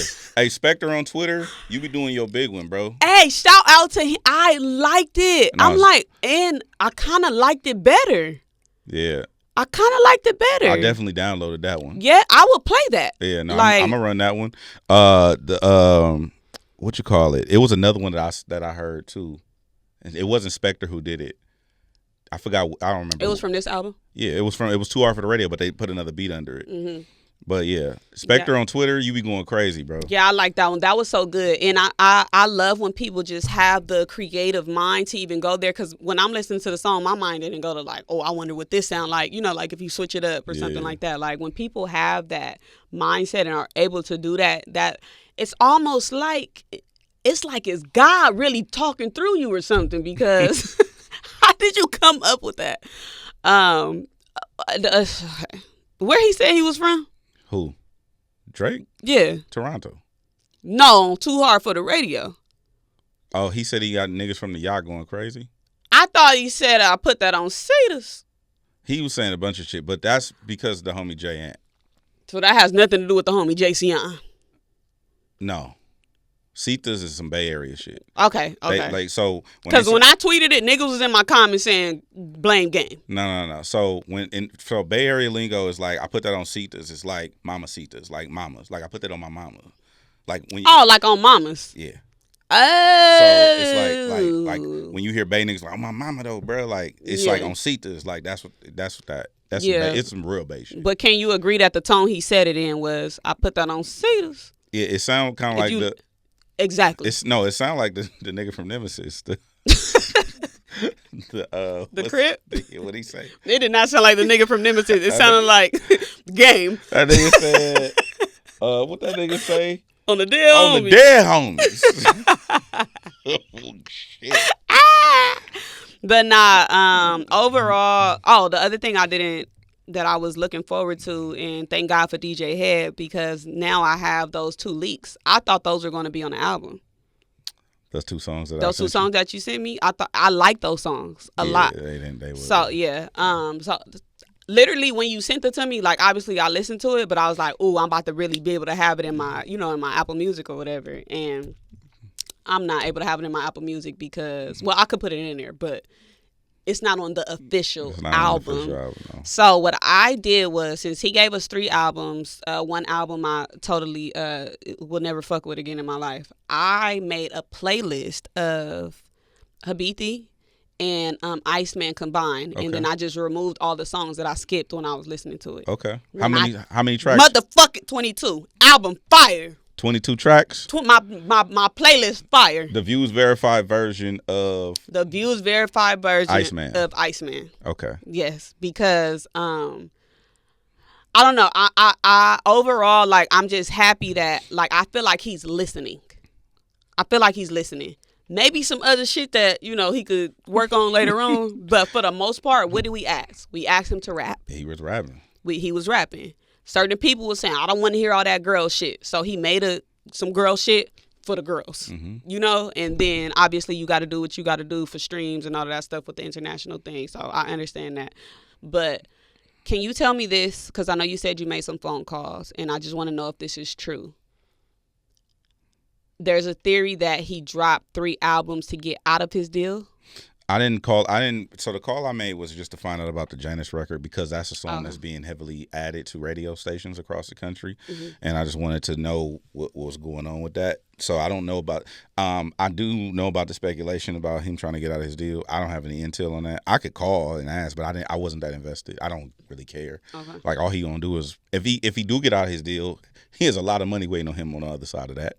Especially if he decides to go independent and do some private equity shit, where it's like, you know, a private equity or a VC firm. I don't know if people are familiar with these, but like venture capitalists, or like, for instance, people been selling their catalog, their music catalog, right? And you'll see like Justin Bieber got $250 million and whatever the number is. So there are people who probably would be willing to do business with him on that level and give him $1 billion for X amount, or for whatever it is that he's looking to get for music catalog, future music, whatever the case, licensing, whatever the case may be. So I don't have any official word, but it would make business sense for him to do that. 1, because he's beefing with the label. They've been in litigation. 2, because he don't really fuck with, like, that relationship's been severed. Like, what, Universal? With Universal. Like, I can't see them coexisting amicably anymore. 3, because he want his money. I understand that this past 2 years has been a little quiet for him. He's been a lot of misses. I don't remember the official tally, but I saw a list of all the songs he's dropped since 2024, and it's been a lot of songs, like including a whole album with Party Next Door. So nothing has really stuck in typical Drake. Like, we had Nokia, but nothing has really stuck in typical Drake fashion, right? So I could see, you know, there being him being incentivized to want to, like, get out of that and do something new with himself. Makes perfect sense to me. Do you think that would be a good move for him to leave? Okay, so I have two things to say about that. One is I've seen speculation. I've seen conversations from various huge people saying that Drake going independent would ruin the music industry. I don't think so. I think Drake going independent would fuck with him if he hasn't been paying attention this entire time. And I say that not as a Drake dig, but as an artist dig. I personally know and have consulted with artists from LA who don't know what the fuck they're doing. But they have a label, or they have a independent. I'm independent. Yeah, but you don't know what to do with your independence. Go sign to them people, because you don't know what you're doing. I don't know if Drake's been in the system his whole time. He started with Cash Money. Stunna and them know what the fuck they doing when it comes to selling records. So if he were to go independent, it would be great, because he probably has the capital and the means to hire the right people who knows what they're doing. But if he on some rush shit, I think it's gonna be bad for him. Okay. Like, I'm finna just do it everybody gonna fuck with me. I'm gonna just put my shit out. Yeah, you know what I'm saying? Every time people have done that, the arrogance is where the ego it ruins everybody, in my humble opinion. And that's not even just him, everybody in general. Yeah. I think when you feel like you bigger than the program, you find out you're not bigger than the program. This program been running, it's gonna keep running with or without you. So that's part 1. Part 2, I don't necessarily, it would be smart for him to go independent from a monetary standpoint, but how much fucking money do you need? Not saying, I'm not counting his pockets, but it's like, let's say he does go independent. You perceivably will get, let's say, 80 cents out of every dollar. Mm-hmm. Actually, no, that's not true. He probably get a 5% deal on a distribution. So let's say out of every dollar, he will make 90 cents, 90 to 95 cents. It would be incredibly lucrative for him to do that. However, you still have to work records. And I don't know. And that's what you need the label for? You need people to do the thing. You know what I mean? Like, we get to show up, certain artists, just like we do, we're personalities. We get to show up to the Sirius radio station, and there's lights on. And yeah, we bring our equipment with our laptops, but there's shit here. Mm-hmm. Avery's in there running the board. So that's. It couldn't just be me and you. Correct. Yeah. Nay, Irene, like, we have a team. Mm-hmm. So I don't think people fall in love with the ideology of independence, but they don't fully understand what that means. Mm-hmm. Fuck the music. You have to run a business. Mm-hmm. And so that, to me, I don't know if, yes, he can hire the people, but if they do it I'm finna just do it on me, to me, that's a mistake. Okay. And I'm glad you brought that up. I'm glad you said that. What I want to know is, now I know you said you don't agree with this argument, but you said that people feel like if he leaves the label, it will ruin the industry, the music industry. What, I know you don't agree with that, but what's their argument with that? Like, what does that even mean? The argument is, if Drake can go independent, then what's to stop everybody else from being like, I'm finna go independent and do basically monkey see, monkey do. Like, if well, Drake did it, I'm finna go do it. We've had these conversations before. Mm-hmm. Everybody, what I can do and what you can do is two different things. You know what I'm saying? Like, we just talked to an actor. He was like, man, I just trying some shit and it worked. And I got on TV. And that's not everybody. Work for everybody. That don't work for everybody, bro. Like, it's a lot of people that put in work.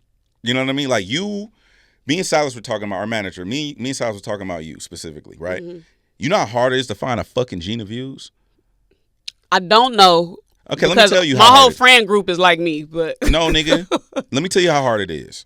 Okay, you can host, you can do production, you can prep, you can edit, you do edit, you can do setup, you can shoot. That's not normal. Mm-hmm. You break down rap lyrics. You're into the culture. You study. You are like fully ingrained into the culture. That's not normal. That's completely abnormal. Thank you, by the way.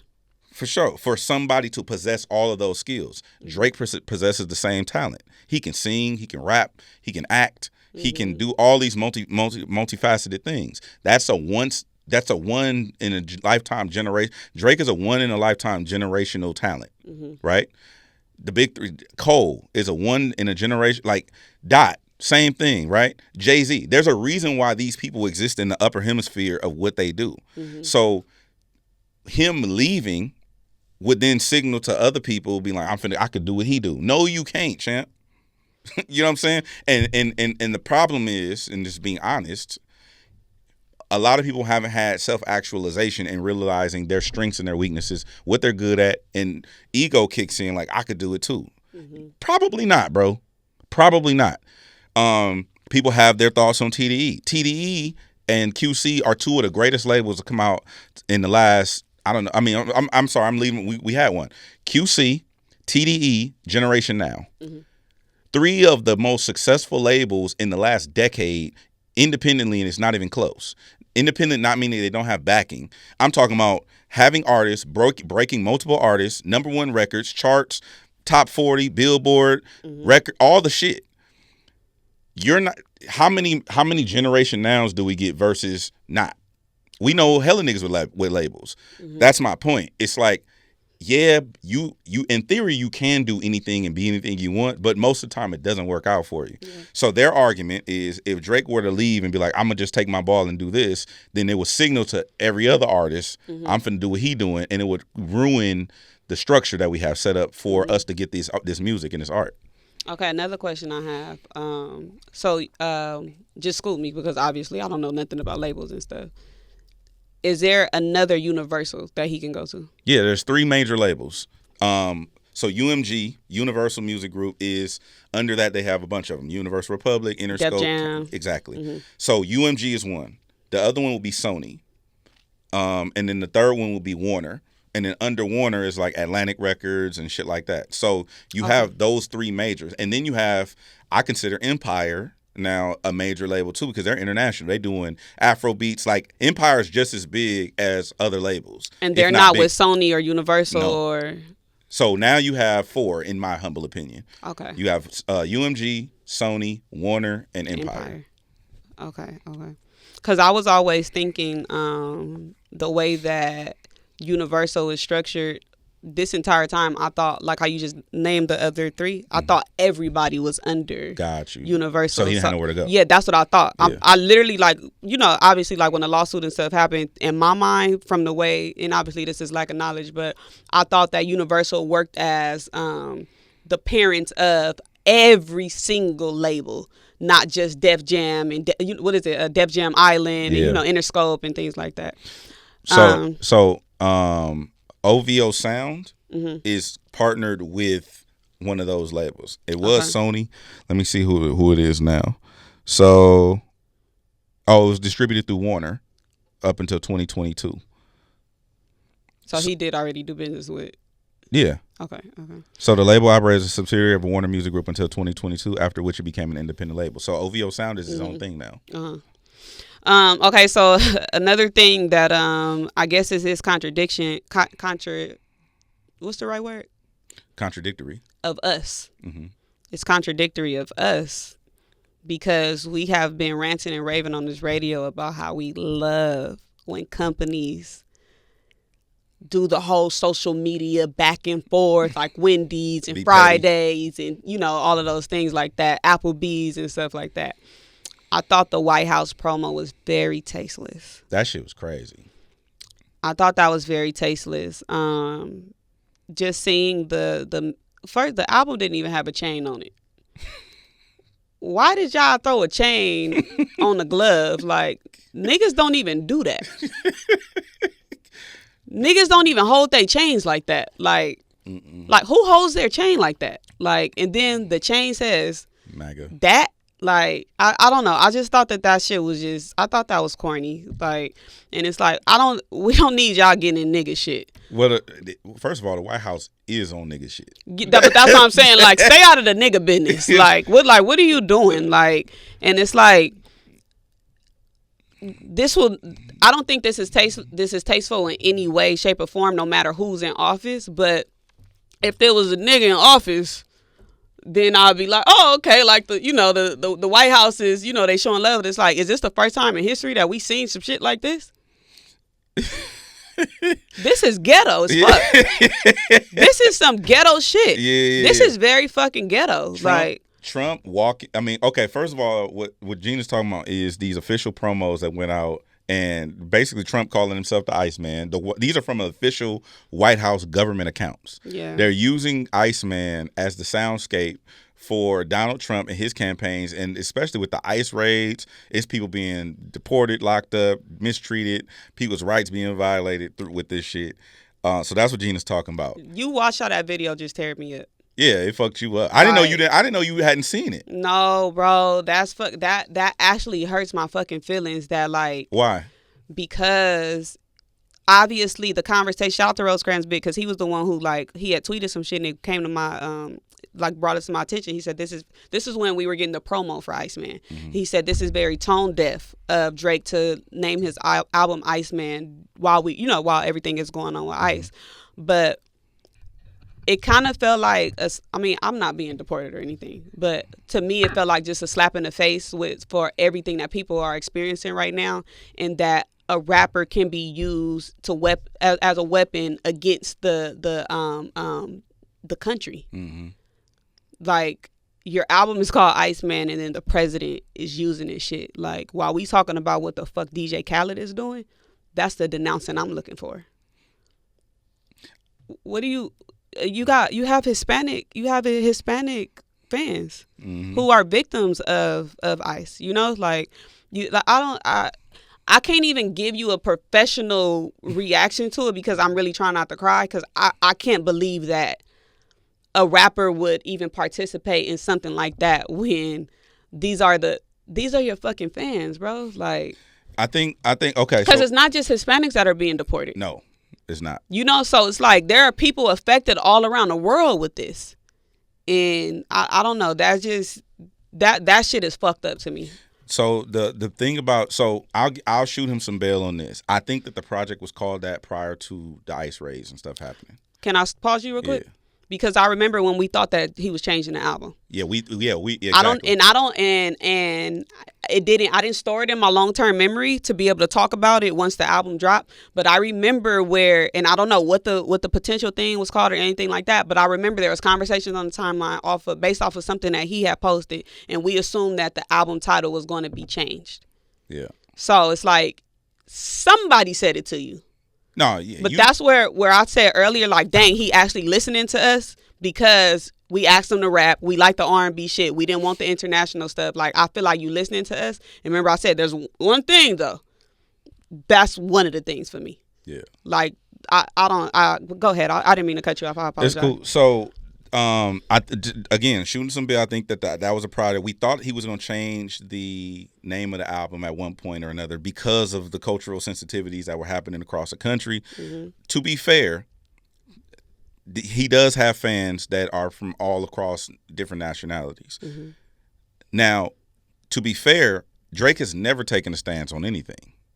But he just called out Khaled for not taking a stance. Exactly. So that's not my only problem. That's another one of my problems on there is that so you are culture, you are aware of what's happening. You know how like Lil Wayne he do an interview. He don't even know the city on fire. He don't know what's going on. He said he didn't even know Drake and Kendrick was beefing. So I'm like, all right, I don't understand it, but it's like I do kind of see like where celebrities they kind of like be so out the loop of things. So it's like, but for you to call Khaled out on that, that means that you are 100% aware of what's going on right now. He knows what's going on. Again, that to me, one believing bigger than the program. That's what I think. Yeah. Or it's so. I mean, we was talking about this. I'm talking about this with Avery before, but it's like to me, it's not about taking a stand. Take a stand on not taking a stand. Stand on that. Yeah. Hey, I don't get involved in that shit. Young Thug did it on the red carpet. Yeah. Hey, bro, I'm fucking with some bitches. I'm getting fly. Like, fuck all that politics. He said I ain't in it. Okay, that's a stance. But that's a stance. That's a stance. And that's some real shit because you didn't sit up there and lie and make up nothing like, oh, well, I believe this, and you didn't give no PR responses. I don't even fuck with none of that. Yeah. Birdman told me the same thing. He said it on camera so I can repeat it. When that story I told when I was on shout out to Don Cannon and Tomorrow, I meant to mention them too. They've been promoting me. I did a thing with them. But when that was a true story. When I was sitting on Birdman's bus, he said that, and I didn't bring that up because that wasn't what we were talking about. But Birdman said that to me when this is during the Obama campaign, the first one, and he was like, man, they was like, and on camera, he's like, man, I ain't voting. And they were like, why? Like, you don't. He was like, bro. He's like, it don't matter who in that building. People don't do nothing for my people. I do shit for my people. I go back to New Orleans and make sure that people got food and clothes and shoes and backpacks and shit. They don't fuck with us, so it don't matter who in that building, so I don't vote for him. To me, although I disagree with him, it made sense from his perspective. Yeah. You could take that stance. Hey, bro, I got fans from everywhere. Like, I'm not taking a stance on nothing political. Or take a stance on, hey, I fuck with Trump and I fuck with whoever don't fuck with Trump. Mm-hmm. That's what you're looking for. Just the acknowledgement of whatever it is. Cool. Yeah. Don't think you're ever gonna get it because we've never gotten a stance taken ever from him ever about anything. Yeah. I don't know how he feels about anything other than how his friends treat him or mistreat him. That's all I know. And about the girls and shit. Cool. We got to touch on, shout out to Jeremy Hecht. Jeremy Hecht. Let's give it up for Jeremy Hecht. Shout out to Jeremy Hecht. Because people be playing with Jeremy like he ain't pushover like that. Well, I told you he was a wigger. Yeah. I've been saying he's a wigger, and y'all, no, that's a wigger. Shout out to Jeremy. He had on, I don't know where did he get that Effective Immediately hoodie at? I think they had got him from when we did the live shows. Oh, okay. Oh, he won it. I think we got him during the live shows or whatever. So Jeremy, okay, so let's backtrack a little bit. Yeah. Irene, like, here we go. Yeah, here we go. So there's a streamer by the name of DJ Academics. Don't know if he's a DJ like that. Never heard of that being a thing. But DJ Academics, that's the name here. Supposedly said something to the homie Jeremy Hecht. He said that's the name here. He said, I would hate to get into it with a nigga like you, boy. Why? Because What? just finish. This So- nigga said, well, that's the name here. So he basically said so Jeremy Hecht made a tweet about Drake, like, hey, bro, I don't know if you know, but the Trump campaign is like using you as propaganda. They getting clout. You know what I'm saying? Like, you want to address this type shit? Jeremy called it out. Cool. Academics then tweets Jeremy Hecht and says, shut your bitch ass up. Basically goes in on Jeremy. No, read the tweet. I don't want to read the tweet. You got viewers who ain't seen this tweet. You're right. All right, let me pull it. And we not going to edit it in. We're not going to edit it in either. Here we go. Let me see. Here's the tweet. The tweet says, shut your bitch ass up talking about a rapper need to, quote unquote, denounce free promo from the fucking White House. I'm so glad niggas like you is out of here. Ain't no denouncing, fuck nigga. Take that woke shit back to the fucking dot era. It's Iceman season. That's what, so I'm going to read Jeremy Hecht's tweet. He said the White House has now made 2 promos using Drake's album, which he hasn't announced yet, but they thought we were crazy for saying Iceman is a tone-deaf album title in this climate, which Jeremy's not wrong. That was a conversation. Jeremy actually said it. You know what I'm saying? Like, he basically said what you just said. Like, hey, bro, this is what's going on. Jeremy didn't even say anything to Academics, nor did he say anything disrespectful. Academics jumps out the window and, you know, disrespects Jeremy Hecht. So, why you looking like that? Okay. I understand when people have separate POVs of things. So there's a world that exists where his POV is this has nothing to do with disrespecting the country and ICE and things like that. Whereas Jeremy's POV is they're using you against they're using you against the people. Mm-hmm. Trying to make it seem like this album is like I don't want to say the soundtrack for the ICE era, mm-hmm. but for lack of better terms, the soundtrack for Yeah. the ICE era. For you to double down and comment and say, fuck all that woke shit, it's Iceman season, is crazy to me.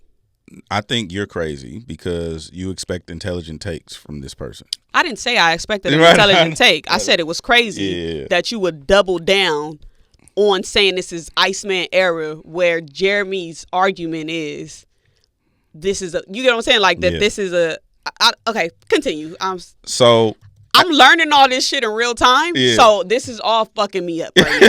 Like, I haven't even had enough time to dissect. process all. Yeah, like, Okay. I mean, yes, that's the right word. Process all of this. Okay, so Jeremy then posted a video, basically breaking everything down, and it was a great video. Should I play it? Sure. I'm gonna play a video. How long is it? It's not that long. It's only like a minute. But I'm playing this for the people who haven't heard it, and you'll just be hearing the audio if you on podcast. DJ Academics took some time off from scarfing down Cheetos or gargling on his favorite rapper's meat to reply to my tweet that now has over 2 million views. I'm gonna get back to Ac in about 20 seconds, but let me back up first. When Drake's Iceman album dropped, the White House posted this. Then a couple days later, they posted this video calling Trump the Iceman. So I tweeted this. White House has now made 2 promos using Drake's album, which he hasn't denounced yet, but they thought we were crazy for saying Iceman is a tone-deaf album title in this climate. Academics responded super rationally with this. Now, I wasn't shocked that Ac was triggered. He has been caping for his daddy for years. And not only that, but I did some digging. I have some sources to Ac, and I know that you're getting paid by the head of Truth Social. So I know why you jumped so quickly and aggressively on that tweet, and I know where your opinion's coming from. I also know that your opinion on music isn't from you either because you're getting paid by every label. But maybe that's for another video. But this wasn't just about them using a song. When you align yourself with people like this, or this, or this, and call your album this, when this is happening, with an album cover that has this sign, that also kind of looks like this sign, you can't be shocked when they do this. So the gist of what Jeremy is saying is like, hey, bro, like, I don't think you realize what's going on. He also said that he doesn't think that Ack is using the word woke right because woke is applied to black people, et cetera. So I just thought it was a great. That's what's fucking me up. The double down and like the use, like. So, shout out to Jeremy Hecht for wearing an effective media hoodie. Number one. Thank you, Jeremy. But shout out to Jeremy Hecht for intelligent takes and. That was a read. Yeah, that's what this called. That was he clocked that T. It was a clock. Yeah, Jeremy Hecht clocked that T. So yeah, Jeremy did good. I thought it was a great breakdown of everything that happened. It went crazy viral. It's people in the comments that you wouldn't believe. Mm-hmm. That's amazing. So make sure you go follow Jeremy Hecht, great host, media content creator, journalist at Uprocks Hip Hop DX. Shout out to Jeremy. I got to bring back that bigger picture. Yeah, I don't know what's up with that. You know what's crazy is I'm not really tripping. Yeah. Yeah. Well, I mean, we just got to have Jeremy pull up, like once. I thought he was trying to be a third seat when he put that hoodie on. We gotta have Jeremy pull up Jeremy trying to come over here and get in that other chair. Yeah, we got Jeremy pull up like once a quarter or something. And Yeah, I like Jeremy. Shout out to Hecht. Enough Drake talk. I'm cool. I did want to mention this last Drake thing. Okay. Where is it at? Where is it at? I was going to point out which songs are leading. I don't know what I did with my chart, but basically, I like the billboards. Yeah. So Drake dominated like the top, all the Apple shit, right? Mm-hmm. But that's different than the general consumers. The general consumers would be indicative of like radio listeners, not even us. I'm talking about like terrestrial FM radio, right? Mm-hmm. And so there's a conflict between what songs people should be playing. I mean, what songs people want to hear on the radio. Mm-hmm. So it was Gina Views. Oh, that's why you tweeted that? Yeah. Literally, I was like, people think I be being funny. I'm like, contrary to popular belief, I still have a fucking job to do. Yeah. You know what I'm saying? So it's like, what songs do you niggas want to hear? So Gina Views picked 2 songs for the radio. That I like, or that my professional mind needs Your to say? Professional, what everybody wants to hear across the country at the same time. I don't want to hear the shit that's on the radio though. Like the radio forces us to hear what's on the radio. But if I was a DJ and I had to pick a song, it's definitely going to be Too Hard for the Radio and Little Birdie. Okay, Too Hard for the Radio and Little Birdie. Yeah. Okay. So the consensus right now is Too Hard for the Radio west of Texas. Mm-hmm. And then east of Texas, it'll be Giants STFU. And then, what's the other one?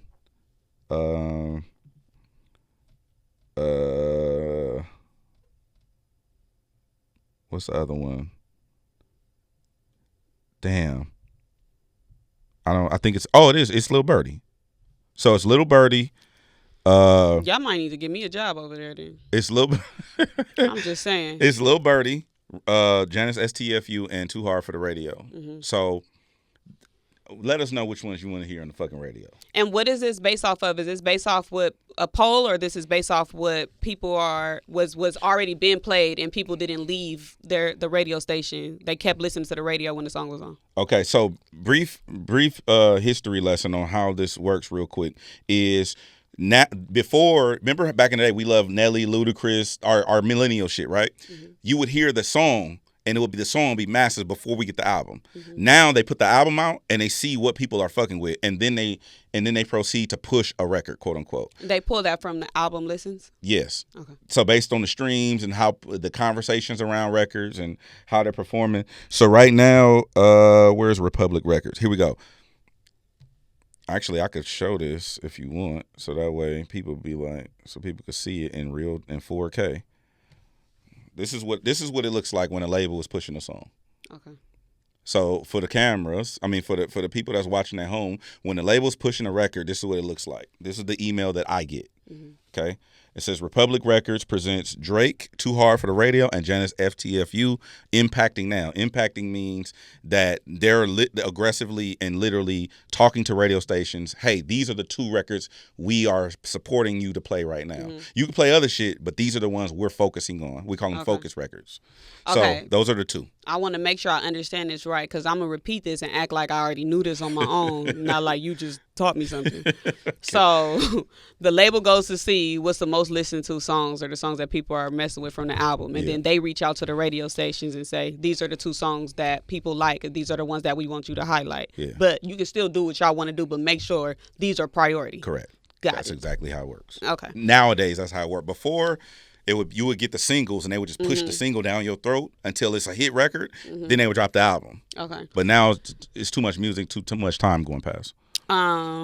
Which makes so much sense because, so I know you didn't have a log last week, but when I did my show, we played Drake every single hour. Yeah. And those songs were the songs that were played. Now, I came in and switched one out for my favorite one.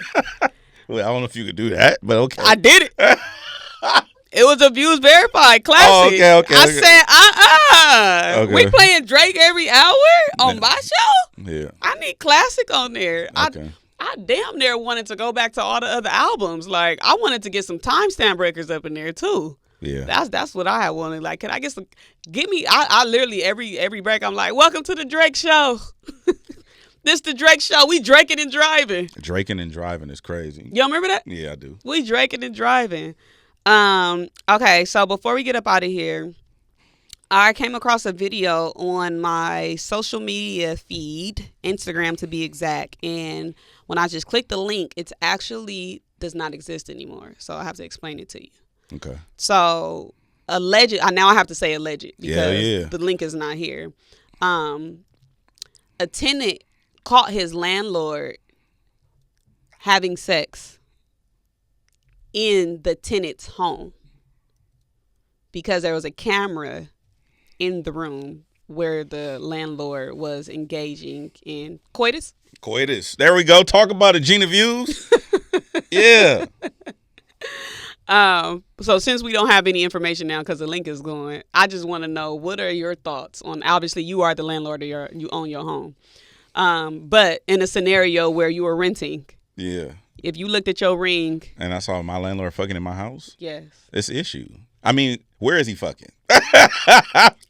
It's in your fucking house. I don't care if he fucking on the step. Because, no, it depends on how much murder happens. Oh, you worried about killing him? I'm trying to buy up the block. Well, see, so who is he fucking? I don't care. He was fucking. I don't care if he was fucking himself. Okay. I don't care if he was jacking off. Because you didn't clarify. So why is you in my house? Fuck the fucking. Why are you in my house?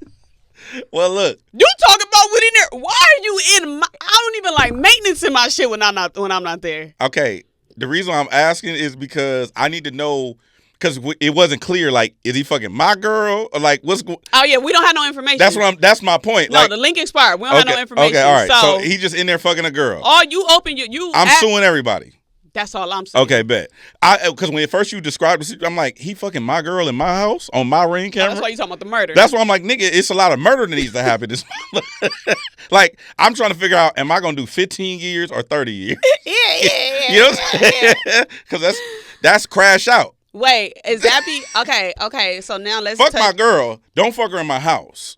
That's what I was going to ask you. You know what I'm saying? It's just the fact that it's in your house. Nigga, what are you doing? Because you know you my landlord. You so motherfucking non-emotional, don't internalize shit and all that. Like, I'm not internalizing it. I'll imagine you walk in and be like, oh, y'all need a condom? Like, because you be so unbothered about shit. Okay, the reason why I say that is because it's an egress, like, it's an egress on my manhood. You like, you think I'm a bitch. Allegedly. No, I'm saying like he think you a bitch. Yeah, like, you think it's sweet. Yeah. And I'm not going to do it myself. That's why I say I need to know what's going on, because now I got to call the homies. Yeah. And then I got to, figure out what's going on type shit. Now my landlord just in my house doing some bullshit. I'm probably suing I'm suing everybody though. I'm suing him, his mama, they dogs, everybody getting sued. Yeah, hell yeah. Everybody. And I want the building. Fuck the building, community, nigga. the block. I'm damn near suing the city. I'm damn near gonna have some slaves. Okay. Your whole Let's family. unpack it. Your whole family work for me now. Oh. Because okay. y'all ain't got the money that I'm gonna require to pay this debt. Yeah. So y'all niggas is free labor. A nigga like that don't have no family. Because you couldn't go fuck her at your cousin's house. He don't have no family. He don't have a car. He don't have a house. Why are you my landlord without nothing? Yeah. What's going on, bro? You know what messed me up too? I know you haven't. Did you ever see the video before it expired? Yeah. Did you see how her legs were spread up with shoes on? Yeah. You got shoes on in my. You know me. You got shoes on in my house and you fucking. How did your mind even say, I'm about to go to my tenant house and get cracking? Okay, let me ask you this then. What? Desiree, your best friend, you walk in your house and she getting hit in your house. You still tripping? Bro. I'm just saying. Sorry, Desiree. What? Are you tripping? Hey. We gonna be Desiree and Regina from Washington High School up in that motherfucker. Yeah. Locking. But this the thing. With me and Desiree relationship, like, we both so fucking stupid and, like, funny and stuff. Like, it'll be more like, even if I did her, it's like, bro, really? Like, why would you do that? Like, it would just be that, like, why would you do that? That's how she would react to me. That's how I react to her. Mm-hmm. Bitch, what is you doing? Because, so, Desiree's actually a germaphobe. Oh, really? Yeah, like, she don't she cleans the toilet every time she uses the bathroom. Yeah, she's a germaphobe. Damn. So, like, she don't play that. She don't play that, all of that.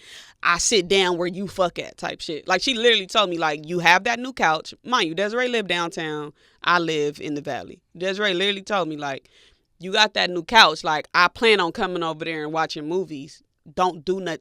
She said, I don't want you fucking on that couch. I pay rent in my house. Yeah.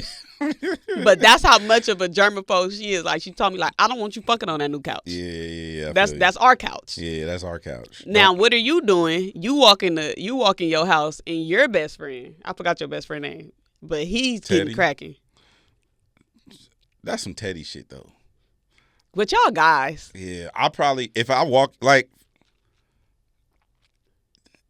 I'm probably, okay, I'm going to trip, not because he fucking in my house, but I don't have people at my house. Right. I don't have housewarmings, gatherings. Why she know where I live? Nigga? Yeah. The company. Like, nigga, now if it's a girl that's already been to my house and, like, we know her and, like, I'm probably not going to trip.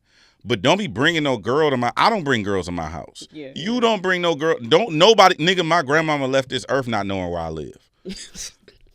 Facts. My mama just told me yesterday, she said, you know I don't have your address? Facts. Nigga, it's a reason for that.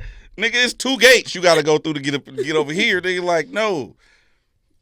Why you got this? Yeah, that's what I'm a trip off of. Yeah. I'm not tripping off you hitting a girl in my house. Why does she know where I live? Now she know where I'm blowing my spot blown up. You think you would be a parent that would trip if your kids had sex under your roof? No.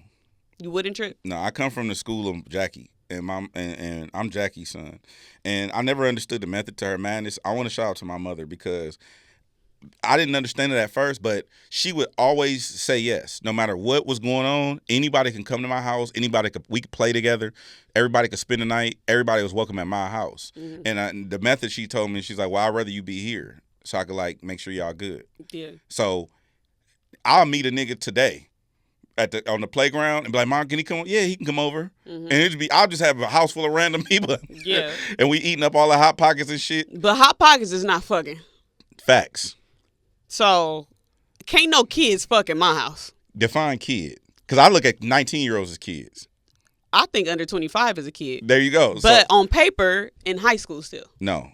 Ain't no underage fucking in my house. Ain't no underage fucking in my house. No, ain't no underage fucking in my house. But my mama mad that I keep saying fucking right now. Ain't no underage. I know she over there like, she just gonna keep fuck. Ain't no underage smashing in my house, but shit be happening after a certain age. Hide it from me. Yeah? Yeah, hide it from me. So, you talking about just blatant, just Yeah. she yelling, like I squabble a kid. so like let's say you have a son, he 20, Mm-hmm. and you hear old girl getting the bottom knocked out of her downstairs or whatever. You tripping? I bet not hear it, but what I'm trying to say to you is not going to age well. I just have to make sure he not gay. So bring all the pussy you want in my house, son. My daughter, because now I change, because You think that's why my mom didn't trip? so she just wanted to make sure you wasn't gay. You think that's? I don't know what Jackie was. I wonder if she remember walking in on me. Oh my goodness. She walked in on me for sure. I didn't Because stop. you know, like fathers treat their children different depending on the gender. So they'll be pro their son getting some, but their daughter is like forbidden. Oh my God, yeah. You get what I'm saying? So I kind of share that. I was raised by my dad, so I kind of share the same thing. But get cracking. So if you hear a girl downstairs, I bet not hear a bitch. so you don't want to hear her I really don't want to know, but I am gonna let girls come over. and spend the night. But boys not coming over. Let's spend the night though. They can't spend a night. See, I had 2 women live with me What? when I was like 20. Oh, you was 20 though. Yeah. You was 20 though. Well, my mom though. But it's kind of like you kind of expect some fucking to be going on because it's 20. So it's not like, you talking about younger. Yeah, I'm literally just Got you. Okay, just kids. Just kids. Okay. Because I used to go to my boyfriend's house when I was when I was in high school. Yeah. And we definitely was getting cracking I under his mama roof. Oh Yeah. Did she ever hit no? She know now if she watching. Do you think she know then? Well, I want to say that I wasn't disrespectful, but I mean, fucking in the house is disrespectful. But I wasn't noisy. We weren't noisy. Yeah. And they rooms was kind of like. Yeah. So I remember I used to do it on the floor a lot because the bed was dirty ass. You know, hey, bro, the bed was too. It was rug burns is crazy. Nah, we make pallets. Oh, okay, a little cushion. Because the bed was too noisy. So. Yeah. Y'all had them springs. I had old ass mattresses. Springs in the bed. Yeah, it was broke fucking. I didn't even mean to go here from that conversation, but it just reminded me that I just saw a video go viral of a mom. She walks into her kid's room and it's a bunk bed, and the son is in bed with the girl. Oh yeah, I did see that. And she was like, she was calling her all type of bitches and stuff like that. I thought that was like so freaking extreme. And then it's like you recording it. That was ghetto. That was ghetto as fuck. And it's like you recording it, you trying to like what is the lesson here? Like go up and do everything you're gonna do, but we don't need to take us out the group chat. Like, and then I'm also not a fan of sending a young girl out just in the night. You know, like yeah, that's that. I would have took her home, or I would have said come lay in my room. She would have to come lay in my room. Come lay in my room. Go lay on the couch. I'm laying here with you, but I'm not sending no young girl out at nighttime. You know, just in the middle of the night because she was in my son's house. My son allowed her to be here. My beef is with him, but I do want to know why was they in that bunk bed. Well, that was his bed. No, she was like, you in my baby bed. Oh, because he probably I don't know. There was kid blankets and everything. Yeah, I'm trying to make an excuse for him. I don't know. I don't know. But yeah, that's our show. Yeah. So make sure you subscribe and hype train us or whatever the thing is called. Hype us, whatever. What's it called, Irene? Why would you add that? What? Why would you add that? What? What you just add? The hype us. No. What you say? Hype train. Yes. That's what you said in the beginning. No. What's it called? She just said hype.